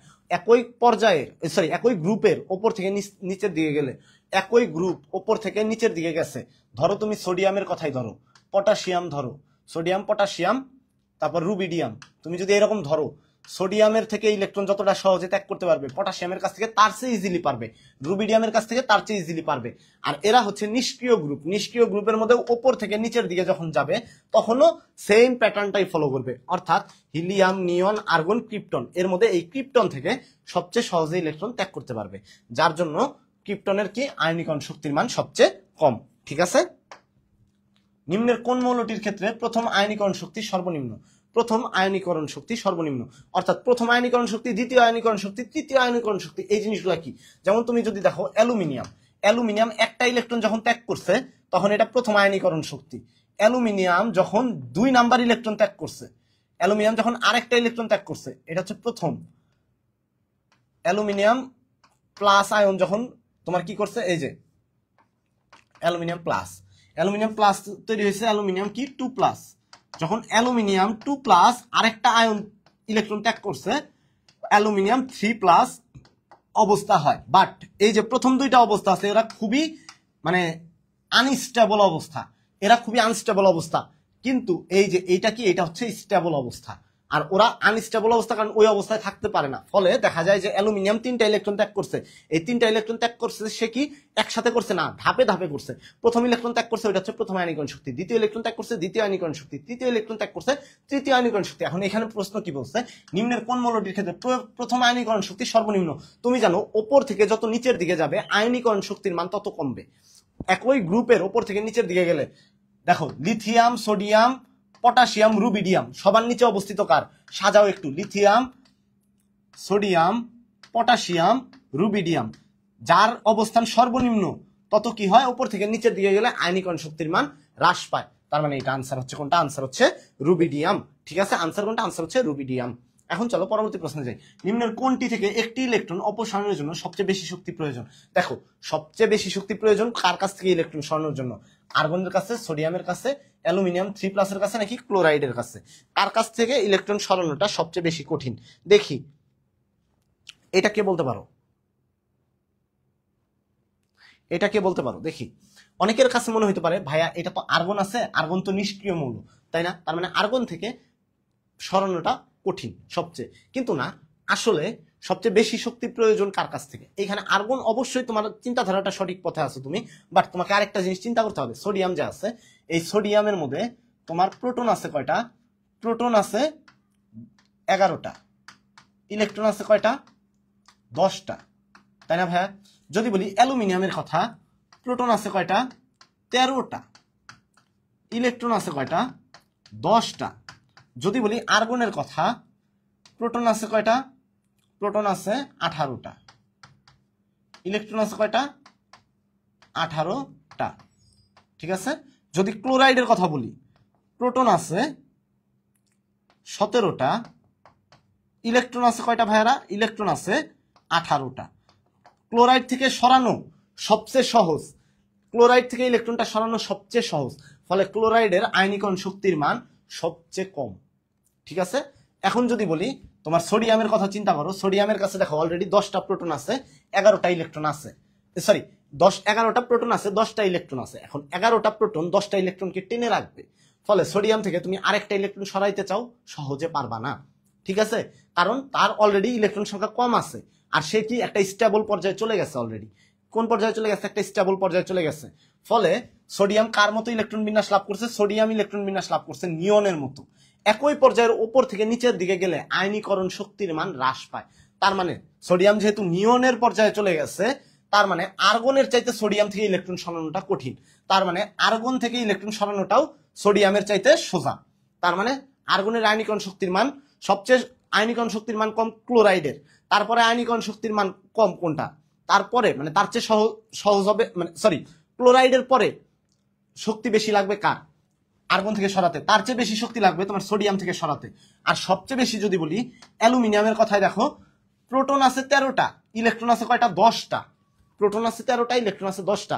13টা প্রোটন মিলে 10টা ইলেকট্রনকে আটকে ধরে রাখবে, এবং সেই সাথে সে কার মতো হয়েছে? নিয়নের মতো অবস্থা প্রাপ্ত হয়েছে। এখন ওপর থেকে নিচের দিকে গেলে আয়নীকরণ শক্তির মান কি হয়? বৃদ্ধি পায়, তাই না? সরি, হ্রাস পায়। ওপর থেকে নিচের দিকে গেলে আয়নীকরণ শক্তির মান হ্রাস পায়, আর নিচ থেকে উপরের দিকে গেলে আয়নীকরণ শক্তির মান বৃদ্ধি পায়। যেহেতু নিয়নের অবস্থা প্রাপ্ত হয়েছে আর প্রোটন সংখ্যা বেশি, ফলে প্রোটনগুলো ইলেকট্রনকে 11টা প্রোটন, এখন কনফিউজ লাগতে পারে তোমার সোডিয়াম আর অ্যালুমিনিয়ামের মধ্যে, দুইটাই তো নিয়নের মতো অবস্থা প্রাপ্ত হয়েছে, বাট মাথায় রাখতে হবে 11টা প্রোটন মিলে 10টা ইলেকট্রনকে যে শক্তি দিয়ে আকর্ষণ করবে, 13টা প্রোটন মিলে ওই সেম পরিমাণ বা 10টা ইলেকট্রনকে তার চেয়ে বেশি শক্তিতে আকর্ষণ করে রাখবে না। ফলে ওই 13টা প্রোটনের মাঝখান থেকে যে 10টা ইলেকট্রন আছে সেখান থেকে একটা ইলেকট্রনকে সরাইতে বেশি শক্তির প্রয়োজন। দ্যাট মিনস আনসার কোনটা? আনসার হচ্ছে তোমার অ্যালুমিনিয়াম আয়ন যেটা আছে, ঠিক আছে, অ্যালুমিনিয়াম। এই জিনিসটুকু মাথায় রেখো। আশা করি তোমরা ক্লিয়ার, এই কথাটা ক্লিয়ার তো তোমরা। এখন দেখো নিম্নের ইলেকট্রন বিন্যাসের কোনটির পারমাণবিক ব্যাসার্ধ সবচেয়ে বেশি? আচ্ছা, পারমাণবিক ব্যাসার্ধ সবচেয়ে বেশি কার? 1s2 2s1 1s2 2s2 1s2 2s2 2p1 1s2 2s2 2p0, কোনটা? কোনটার পারমাণবিক ব্যাসার্ধ সবচেয়ে বেশি? নিচের কোনটার পারমাণবিক ব্যাসার্ধ সবচেয়ে বেশি? দেখি এটা কে বলতে পারো।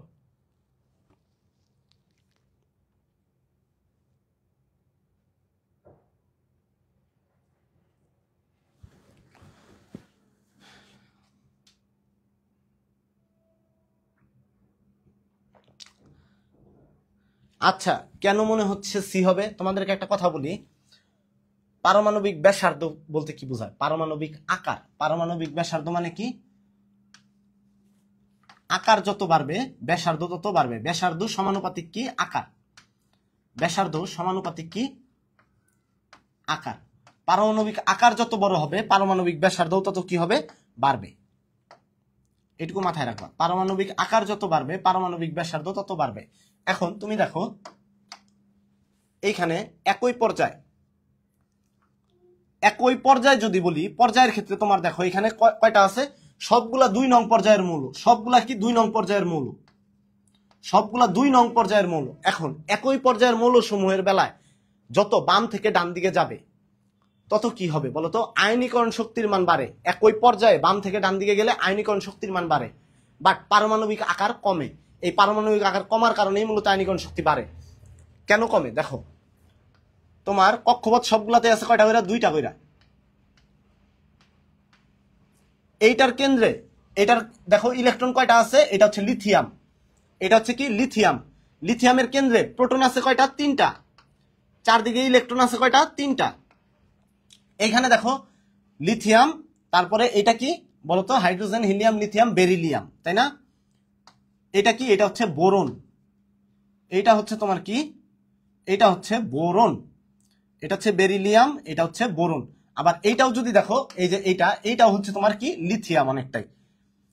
বেরিলিয়াম, বোরন, এটা কার্বন। ধরো এটা কার্বন বললাম, hydrogen, helium, lithium, beryllium, boron, carbon, অর্থাৎ লিথিয়াম, বেরিলিয়াম, বোরন, কার্বন সবারই কত করে? সবারই হচ্ছে 2 নাম্বার কক্ষপথে অবস্থান করতেছে। এর প্রোটন কয়টা? 4টা। ইলেকট্রন কয়টা? 4টা। প্রোটন কয়টা? 5টা। ইলেকট্রন কয়টা? 5টা। প্রোটন কয়টা? 6টা। ইলেকট্রন কয়টা? ইলেকট্রন হচ্ছে 6টা। এটা 2p2 ধরি, অর্থাৎ কার্বন ধরলাম। এখন দেখো এইখানে তুমি যদি একটু কল্পনা করো ভাইয়ারা, কেন্দ্রে প্রোটন বাড়ছে, বহিস্থ কক্ষপথে ইলেকট্রনও বাড়ছে, ফলে প্রোটন আর ইলেকট্রনের মধ্যে আকর্ষণ কি হচ্ছে? বাড়তেছে। আকর্ষণ যত বাড়বে তত কি হবে বলতো? আকর্ষণ যত বাড়বে তত তোমার কি হবে? আকর্ষণ যত বাড়বে তত ছোট হবে, আকারটা আরো হ্রাস পাবে। কারণ চারদিকে যে ইলেকট্রন আছে ওই ইলেকট্রন গুলারে কেন্দ্রে প্রোটনও বাড়ছে, বাইরে ইলেকট্রনও বাড়ছে, বাট তার কক্ষপথ নাম্বার কি একবারও বাড়ছে? কক্ষপথ নাম্বার বাড়ে নাই। ফলে তার কি হয়েছে? কেন্দ্রে প্রোটন বাড়ছে, বাইরে ইলেকট্রন বাড়ছে, ফলে তাদের মধ্যে আকর্ষণ বলটা বেশি কাজ করবে। প্রোটন আর ইলেকট্রনের মধ্যে আকর্ষণ যত বেশি কাজ করবে তত তাদের আকার কি হবে? হ্রাস পাবে। ফলে একই পর্যায়ে বাম থেকে ডান দিকে গেলে আকার হ্রাস পাবে, কারণ কেন্দ্রীয় প্রোটন আর বহিস্থ ইলেকট্রনের মধ্যে আকর্ষণ বাড়ছে। আর আকর্ষণ যত বাড়বে তত ওইখান থেকে ইলেকট্রনকে সরায় নিতে কষ্ট হবে। তার মানে তোমার বাম থেকে ডান দিকে গেলে কি হয়? আয়নীকরণ শক্তির মান বাড়ে আর পারমাণবিক আকার হ্রাস পায়। আর পারমাণবিক আকার যদি হ্রাস পায় তার মানে পারমাণবিক ব্যাসার্ধ কি হবে? হ্রাস পাবে। কারণ আকারের সাথে ব্যাসার্ধের সম্পর্ক কি? সমানুপাতিক। অর্থাৎ আকার যদি পারমাণবিক আকার যদি বাড়ে তার মানে পারমাণবিক ব্যাসার্ধও বাড়বে। বাট একই পর্যায়ে বাম থেকে ডান দিকে গেলে পারমাণবিক আকার হ্রাস পায়, দ্যাট মিন্স পারমাণবিক ব্যাসার্ধ হ্রাস পাবে। তার মানে পারমাণবিক ব্যাসার্ধ কি বলছে? সবচেয়ে বেশি কার? সবচেয়ে বড় কার? যে সবচেয়ে বামে অবস্থান করবে তার পারমাণবিক ব্যাসার্ধ সবচেয়ে বেশি, আর যে সবার ডানে অবস্থান করবে তার পারমাণবিক ব্যাসার্ধ সবচেয়ে কম। তার মানে এটা হচ্ছে লিথিয়ামের হচ্ছে পারমাণবিক ব্যাসার্ধ সবচেয়ে বেশি। আর কার্বন যেটা আছে এটা হচ্ছে কার্বন, এর হচ্ছে কি? সবচেয়ে কম। আশা করি ক্লিয়ার। আর কোনো প্রবলেম আছে?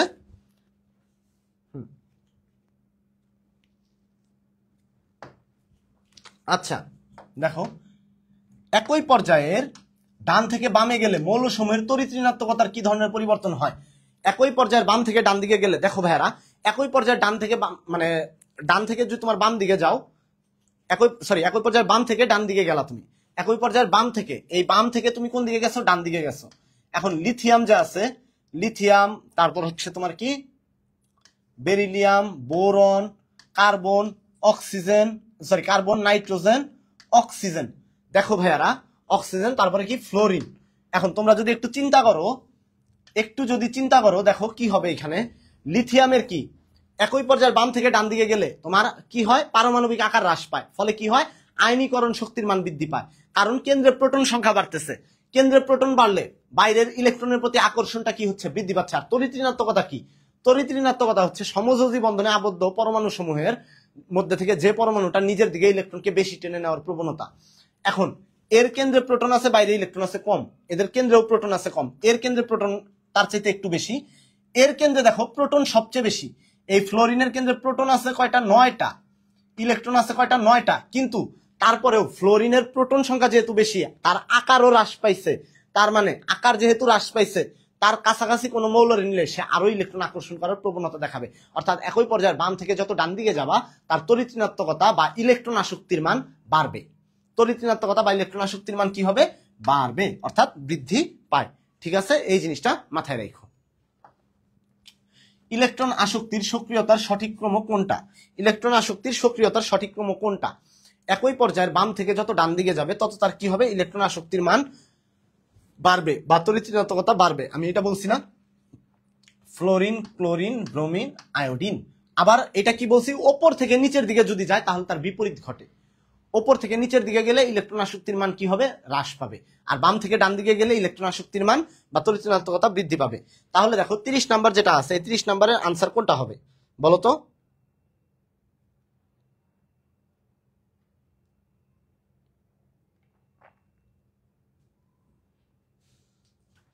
মাথায় রাখবা, এইখানে একটা ব্যতিক্রম আছে, সেটা হচ্ছে ফ্লোরিন আর ক্লোরিন যে আছে না, এইটা হওয়ার কথা কি একই পর্যায়ের ওপর থেকে নিচের দিকে যদি যায়, তাহলে তোমার কি হয়?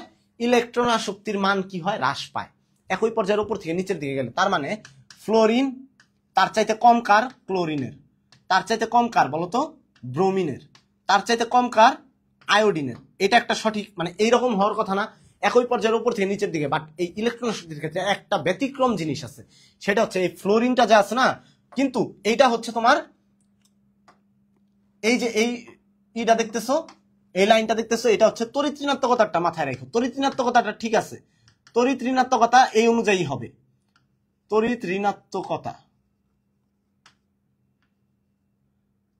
ঋণাত্মকতা এই ক্রমটা সঠিক যে ওপর থেকে নিচের দিকে গেছে। বাট ইলেকট্রন আসক্তির কথা যখন আমরা বলবো, ইলেকট্রন আসক্তির সঠিক ক্রম যেটা তোমার এই যে হ্যালোজেনের ক্ষেত্রে ফ্লোরিন উপরে হওয়ার কথা, বাট ক্লোরিন উপরে, ক্লোরিনের নিচে ফ্লোরিন, তারপর ব্রোমিন, তারপরে বাকিটা সঠিক সিকোয়েন্স অনুযায়ী। এর কারণ কি? এর কারণ হচ্ছে এই ফ্লোরিনটা যে আছে না, এই ফ্লোরিনটার আকার অত্যধিক ছোট হওয়ার কারণে নতুন কোনো যখন ইলেকট্রন আসবে, ধরো এইখানে তোমার এই ছোট্ট পরিসরে কয়টা ইলেকট্রন আছে? তোমার 9টা ইলেকট্রন আছে। এই ছোট্ট পরিসরে 1টা, 2টা, 3টা, 4টা, 5টা, 6টা, 7টা, 8টা, 9টা, এই 9টা ইলেকট্রন এত ঘনভাবে সন্নিবেশিত আছে। ইলেকট্রন আসক্তি কি? তোমার নতুন একটা ইলেকট্রন গ্রহণ করে আয়নে পরিণত হওয়ার বা তোমার কি অ্যানায়নে পরিণত হওয়ার যে প্রবণতা। এখন যখন নতুন আরেকটা ইলেকট্রন তুমি এখানে ঢুকাইতে চাবা, তখন কি হয়ে যাবে? তোমার এই যে নতুন ইলেকট্রনটা যাওয়ার সময় এই ফ্লোরিনের যে বাইরের কক্ষপথের ইলেকট্রন আছে না, ওই ইলেকট্রন দ্বারা কিছুটা বাধাপ্রাপ্ত হবে। এই কিছুটা বাধাপ্রাপ্ত হওয়ার কারণে এর ইলেকট্রন আসক্তির মান তোমার কার হয়ে যায়? ক্লোরিনের চাইতে কমে যায়। যদিও সে ক্লোরিনের ওপরের মৌল, তার ক্লোরিনের চাইতে তড়িৎ ঋণাত্মকতা বেশি, কিন্তু এই ইলেকট্রন আসক্তির মান ক্লোরিনের চাইতে কম, কারণ এই ফ্লোরিনের আকার খুবই ছোট এবং ইলেকট্রন মেঘের ঘনত্ব অনেক বেশি থাকায়, যার জন্য এটার সঠিক ক্রমবিন্যাস কোনটা? ক্লোরিন, তার চেয়ে কম হচ্ছে ফ্লোরিনের, তার চেয়ে কম হচ্ছে ব্রোমিনের, তার চেয়ে কম হচ্ছে আয়োডিনের। আনসার হচ্ছে বি নাম্বারটা। ঠিক আছে, আনসার কোনটা? আনসার হচ্ছে বি নাম্বার। মৌলসমূহের তড়িৎ ঋণাত্মকতা কোন ক্রমটি সঠিক? দেখো তড়িৎ ঋণাত্মকতার কোন ক্রমটি সঠিক? তড়িৎ ঋণাত্মকতা একই পর্যায়ের বাম থেকে ডানে গেলে তড়িৎ ঋণাত্মকতা বাড়ে, আর উপর থেকে নিচের দিকে গেলে কি হয়? তড়িৎ ঋণাত্মকতার মান কমে। ঠিক আছে, তড়িৎ ঋণাত্মকতার মান কি হয়? কমে। এর কমার কারণ কি? ওই যে দেখো উপর থেকে তোমার ডানে অবস্থিত কে? বেরিয়াম। দ্যাট মিনস বেরিয়ামের বেশি। ঠিক আছে, তড়িৎ ঋণাত্মকতা কার বেশি? বেরিয়ামের বেশি। আবার বেরিয়ামের নিচে আছে স্ট্রনশিয়াম, তাই স্ট্রনশিয়ামের বেশি। আবার সিজিয়ামের তোমার কি আছে বলতো? সিজিয়ামের হচ্ছে ওপরে আছে পটাশিয়াম, তাই কার বেশি? পটাশিয়ামের বেশি। এই হিসাব অনুযায়ী যদি তুমি ধরো তাহলে আনসার কোনটা বলতো?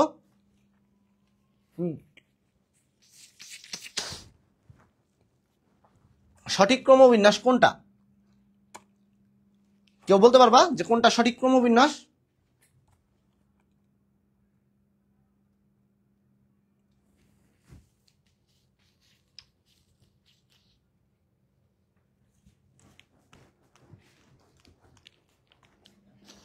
এইখানে যদি দেখো সঠিক ক্রমবিন্যাস অনুসারে তোমার এই ডি নাম্বার যেটা আছে, এই ডি নাম্বারটা সঠিক। ঠিক আছে, সঠিক কোনটা হবে বলতো? সঠিক হবে তোমার এই ডি নাম্বারটা। এটুকু মাথায় রেখো। চলো পরবর্তী প্রশ্নে যাই। মৌলসমূহের আয়নিক ব্যাসার্ধের কোন ক্রমটি সঠিক? আয়নিক ব্যাসার্ধ কার সবচেয়ে কম? এখানে আয়নিক ব্যাসার্ধ কার সবচেয়ে কম? আয়নে পরিণত হওয়ার পরে তার যে ব্যাসার্ধটা, এখন আয়নিক ব্যাসার্ধ সবচেয়ে কম হওয়ার কথা কার? যে হচ্ছে ওপরের দিকে অবস্থিত। একই গ্রুপের ওপর থেকে নিচের দিকে গেলে আয়নিক ব্যাসার্ধ বৃদ্ধি পায়, কারণ তার কক্ষপথ নাম্বার বৃদ্ধি পাচ্ছে। উপরের দিকে 2টা আছে, যার নিচের দিকে গেলে তার 3টা হয়েছে, তার নিচে গেলে কয়টা হয়েছে? 4টা হয়েছে। এখন দেখো যার 4টা আছে আর যার 2টা আছে, অবশ্যই 4টা যার, তার আয়নিক ব্যাসার্ধটা বেশি হবে, যার 4টা কক্ষপথ। এখন যদি এর কাছ থেকে ধরো এইখানে 2টা ইলেকট্রন সরাই নিছো, এর হয়ে গেছে কয়টা? এইখান থেকে তোমার কয়টা হয়ে গেছে? এর হয়ে গেছে 3টা কক্ষপথ। 2টা ইলেকট্রন সরাই নিছো বা আয়নে পরিণত করার পর হয়েছে 3টা, তাহলে যার 3টা ছিল ওর কয়টা কক্ষপথ হয়ে যাবে? ওর কক্ষপথ হয়ে যাবে 2টা। যার ছিল 2টা ওর হয়ে যাবে কয়টা? 1টা। তার মানে তুমি সহজেই বুঝতে পারতেছো যে আয়নিক মানে আয়নে পরিণত হওয়ার পরে ওই আয়নিক ব্যাসার্ধ আগের প্যাটার্নের মতোই থাকবে। এখন দেখো এই বেরিয়াম যেটা আছে আর ক্যালসিয়াম যেটা আছে, এদের মধ্যে কোনটার সাথে তোমার কি বলে তোমার বেরিয়াম যে আছে, এই বেরিয়াম সবার নিচে অবস্থিত। বেরিয়ামের উপরে কে অবস্থিত? ক্যালসিয়াম অবস্থিত, তার উপরে ম্যাগনেসিয়াম অবস্থিত, তার উপরে বেরিলিয়াম অবস্থিত। যে সবার উপরে তার আয়নিক ব্যাসার্ধ সবচেয়ে কম, আর যে সবার নিচে তার আয়নিক ব্যাসার্ধ সবচেয়ে বেশি। আনসার কোনটা? আনসার হচ্ছে তোমার এ নাম্বারটা।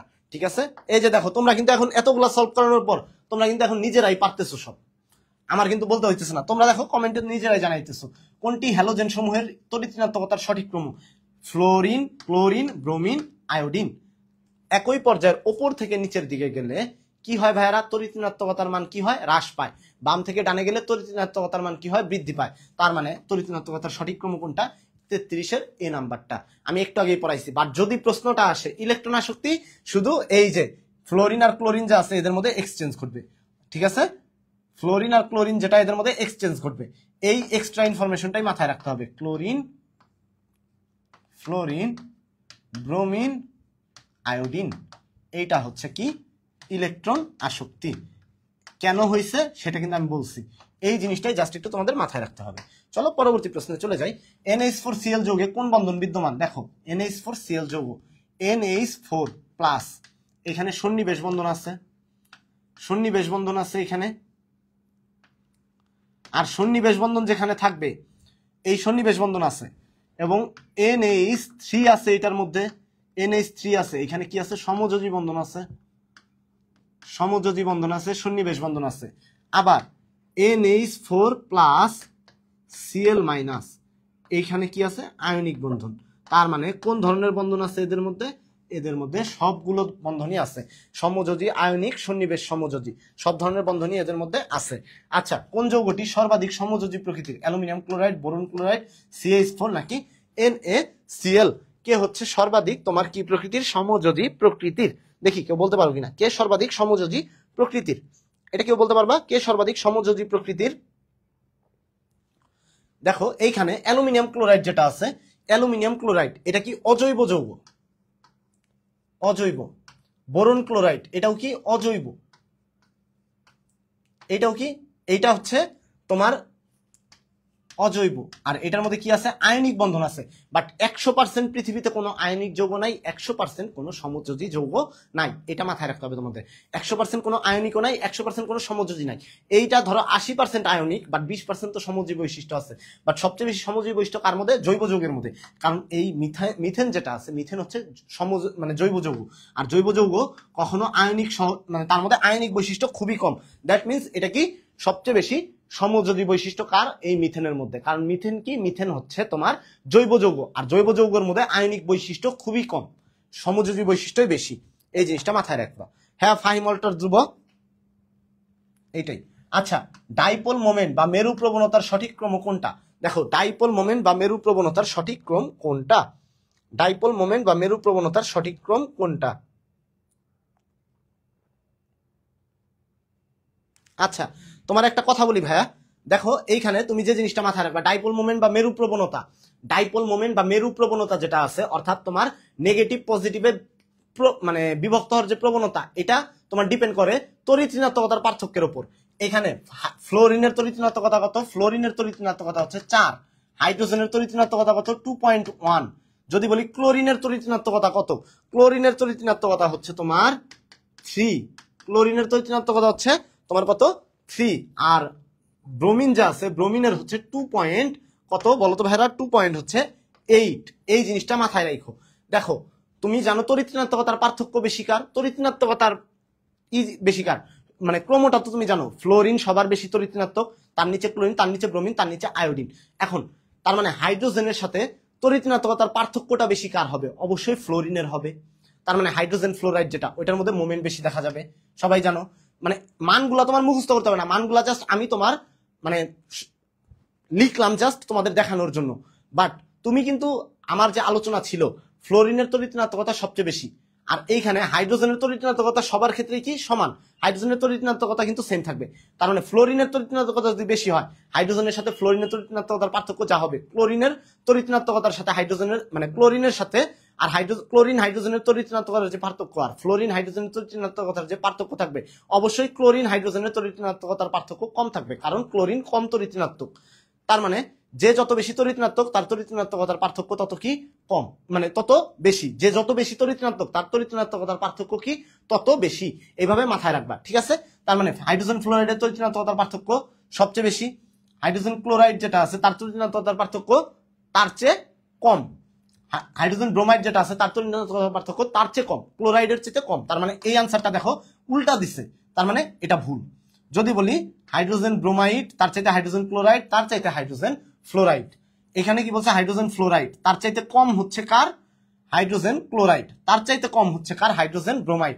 এখানে দেখো হাইড্রোজেন ব্রোমাইডের চাইতে কম হাইড্রোজেন ক্লোরাইডের, তার চাইতে কম হাইড্রোজেন ফ্লোরাইডের। হইলো এটা কিছু না।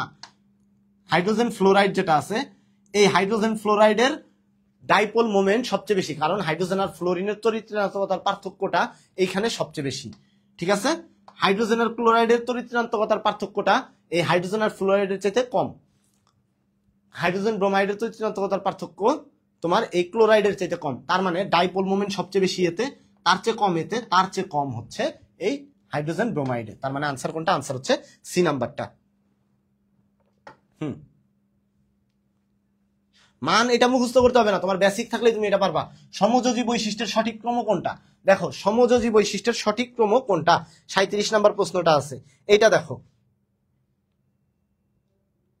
আচ্ছা, তোমরা একটা জানো, ফাজানের নীতি জানো, তাই না? ফাজানের একটা নীতি জানো, কি জানো বলো তো ভাইরা? ফাজানের একটা নীতি আছে। এই ফাজানের নীতি অনুসারে কি বলতো? যার ক্যাটায়ন যত ছোট, তার সমযোজী বৈশিষ্ট্য তত বেশি, ঠিক আছে? সমযোজী বৈশিষ্ট্য কার উপর নির্ভর করে? ক্যাটায়নের আকারের উপর।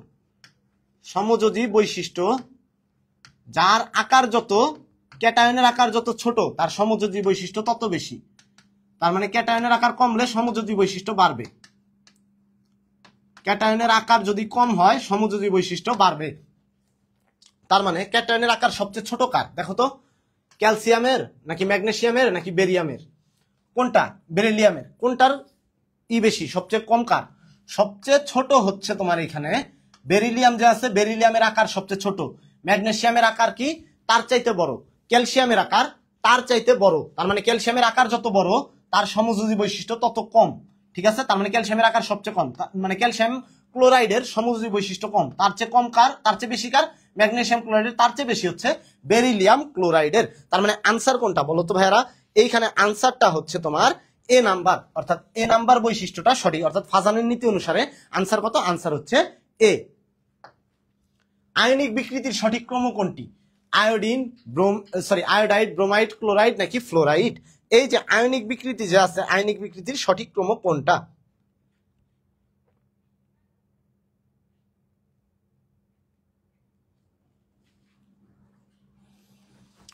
তোমার একটা কথা বলি, এই যে আয়োডিন, ব্রোমিন, ক্লোরিন, ফ্লোরিন, ঠিক আছে, এইখানে তোমার কিভাবে মাথায় রাখবা এই জিনিসগুলা? এই জিনিসগুলা তোমার মাথায় রাখার একটা কৌশল আছে, ঠিক আছে?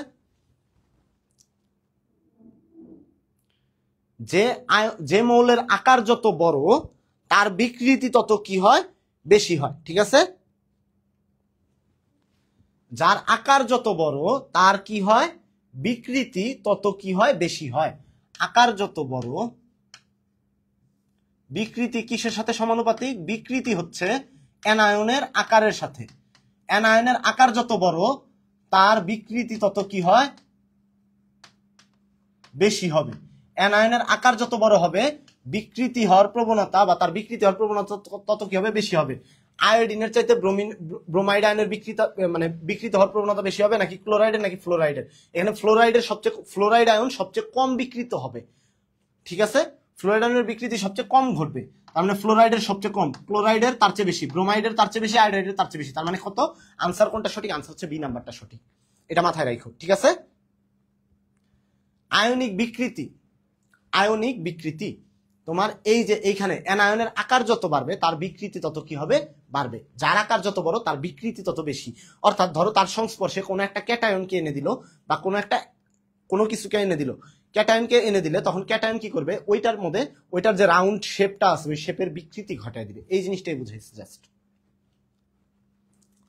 NH3BF3 যোগে বিভিন্ন পরমাণুর মধ্যে কি কি বন্ধন আছে? আয়নিক, সমযোজী, সন্নিবেশ বন্ধন। কোনটা? NH3BF3, NH3BF3 এটার মধ্যে কোন ধরনের বন্ধন আছে? এই NH3BF3 এদের মধ্যে সন্নিবেশ বন্ধন আছে, এটা তো সবাই জানে, ঠিক আছে? তারপরে কি আছে? সমযোজী বন্ধন আছে নাকি আয়নিক বন্ধন আছে নাকি? দেখো ভাইয়ারা, এইখানে তোমারে বলি, এই যে বি আছে না তোমাদের, লুইস খারের যে পড়াইছিলাম, ওইখানে বি অরবিটালের মধ্যে কি আছে বলতো? অভ্যন্তরীণ ফাঁকা অরবিটাল আছে, অভ্যন্তরীণ ফাঁকা পি অরবিটাল আছে। আর NH3 যে আছে, এই NH3 কি করতে পারে? NH3 তোমার এর মধ্যে এক জোড়া মুক্তজোড় ইলেকট্রন আছে, এই মুক্তজোড় ইলেকট্রন এর দেওয়ার ফলে কি গঠিত হয়? NH3 মুক্তজোড় electron BF3। এই যে দেখো, এই যৌগটা যে গঠন হইলো এটার মধ্যে কি আছে? NH3, এখানে তোমার কি বন্ধন আছে? সমযোজী বন্ধন আছে। এইখানেও তোমার কি আছে? সমযোজী বন্ধন আছে। এইটাও তোমার সমযোজী বন্ধন, ঠিক আছে? BF3 এটাও সমযোজী, NH3 সমযোজী, এখানে কোনো আয়নিক বন্ধন নাই। দ্যাট মিন্স এটা হচ্ছে 2 আর 3, অর্থাৎ আনসার কত? আনসার হচ্ছে তোমার বি নাম্বার, 2 ও 3 নাম্বার, ঠিক আছে? এখন লাস্ট প্রশ্ন দেখো, মিথাইল অ্যামোনিয়াম ক্লোরাইডে কোন বন্ধনটি অনুপস্থিত? মিথাইল অ্যামোনিয়াম ক্লোরাইড, এই যে দেখো মিথাইল অ্যামোনিয়াম ক্লোরাইড। এখন যদি বলি যে ভাইয়া এটার সংকেত কি, দেখবা যে অনেকেই বলবা ভাই এটার সংকেত কি? মিথাইল অ্যামোনিয়াম ক্লোরাইড, ঠিক আছে? কেউ বলতে পারবা এটার সংকেত কি? মিথাইল অ্যামোনিয়াম ক্লোরাইড এর সংকেত, মিথাইল অ্যামোনিয়াম ক্লোরাইডের সংকেতটা কেউ বলতে পারবা?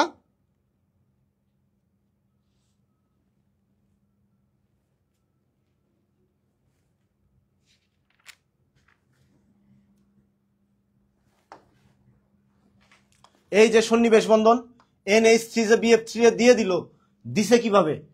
একই সাথে শেয়ারও করছে, একই সাথে দানও করছে, ঠিক আছে? সে একই সাথে দানও করছে, একই সাথে শেয়ারও করছে। করার মাধ্যমে NH3BF3 সাথে কিভাবে যুক্ত হলো? কোনো আয়ন ছাড়া তো যুক্ত হইতে পারবে না। যুক্ত হয়েছে এই সন্নিবেশ বন্ধনের মাধ্যমে। NH3 আর BF3 যে গঠন করছে এইটাই মূলত সন্নিবেশ বন্ধন, ঠিক আছে? এইটাই হচ্ছে সন্নিবেশ বন্ধন। সন্নিবেশ বন্ধন জিনিসটা কি? সন্নিবেশ বন্ধন আছে, আমি আরেকবার বুঝাই। এই যে NH3 যে আছে, এর এক জোড়া মুক্তজোড় ইলেকট্রন আছে। এই মুক্তজোড় ইলেকট্রন যখন একটা হাইড্রোজেন পরমাণু আসে বা একটা প্রোটন আসে, এর কি কক্ষপথ ফাঁকা, সে এই এক জোড়া ইলেকট্রন একে একাধারে দানও করতে পারে, আবার শেয়ারও করতে পারে, করার মাধ্যমে সে কি করলো, এই H4 কে মানে H4 প্লাস হয়ে গেল। ঠিক আছে, এইভাবে কি করছে, সন্নিবেশ বন্ধন গঠন করছে। ঠিক তেমনি ভাবে এই BF3 যে আছে, এখানে বোরন যে আছে, এই বোরনের কক্ষপথ কি আছে, ফাঁকা আছে, মানে অরবিটাল আছে। এই অরবিটাল পি অরবিটাল ফাঁকা থাকে এইখানে। এই পি অরবিটালে NH3 যে আছে, এই NH3 এর মধ্যে দুইটা মুক্তজোড় ইলেকট্রন আছে। এই মুক্তজোড় ইলেকট্রন এরে একাধারে অ্যামোনিয়া নিজেই দান করে, আবার নিজেই শেয়ারিং এ থাকে। অ্যামোনিয়া দান কইরা সে নিজে কিন্তু কোনো হয়ে যায় না, মানে অ্যামোনিয়া দান কইরা কিন্তু আলাদা হয়ে যায় না। অ্যামোনিয়া দানও করে, শেয়ারও করে, করার মাধ্যমে NH3 BF3 বন্ধন গঠন করে, যার জন্য তারা কি, তারা হচ্ছে সন্নিবেশ সমযোজী বন্ধন। আচ্ছা, মিথাইল অ্যামোনিয়াম ক্লোরাইডে কোন বন্ধনটি অনুপস্থিত? কেউ বলতে পারবা? Methyl ammonium chloride, methyl ammonium chloride, এটার মধ্যে কোন বন্ধনটা অনুপস্থিত? মিথাইল অ্যামোনিয়াম ক্লোরাইড, দেখি কেউ বলতে পারো কিনা।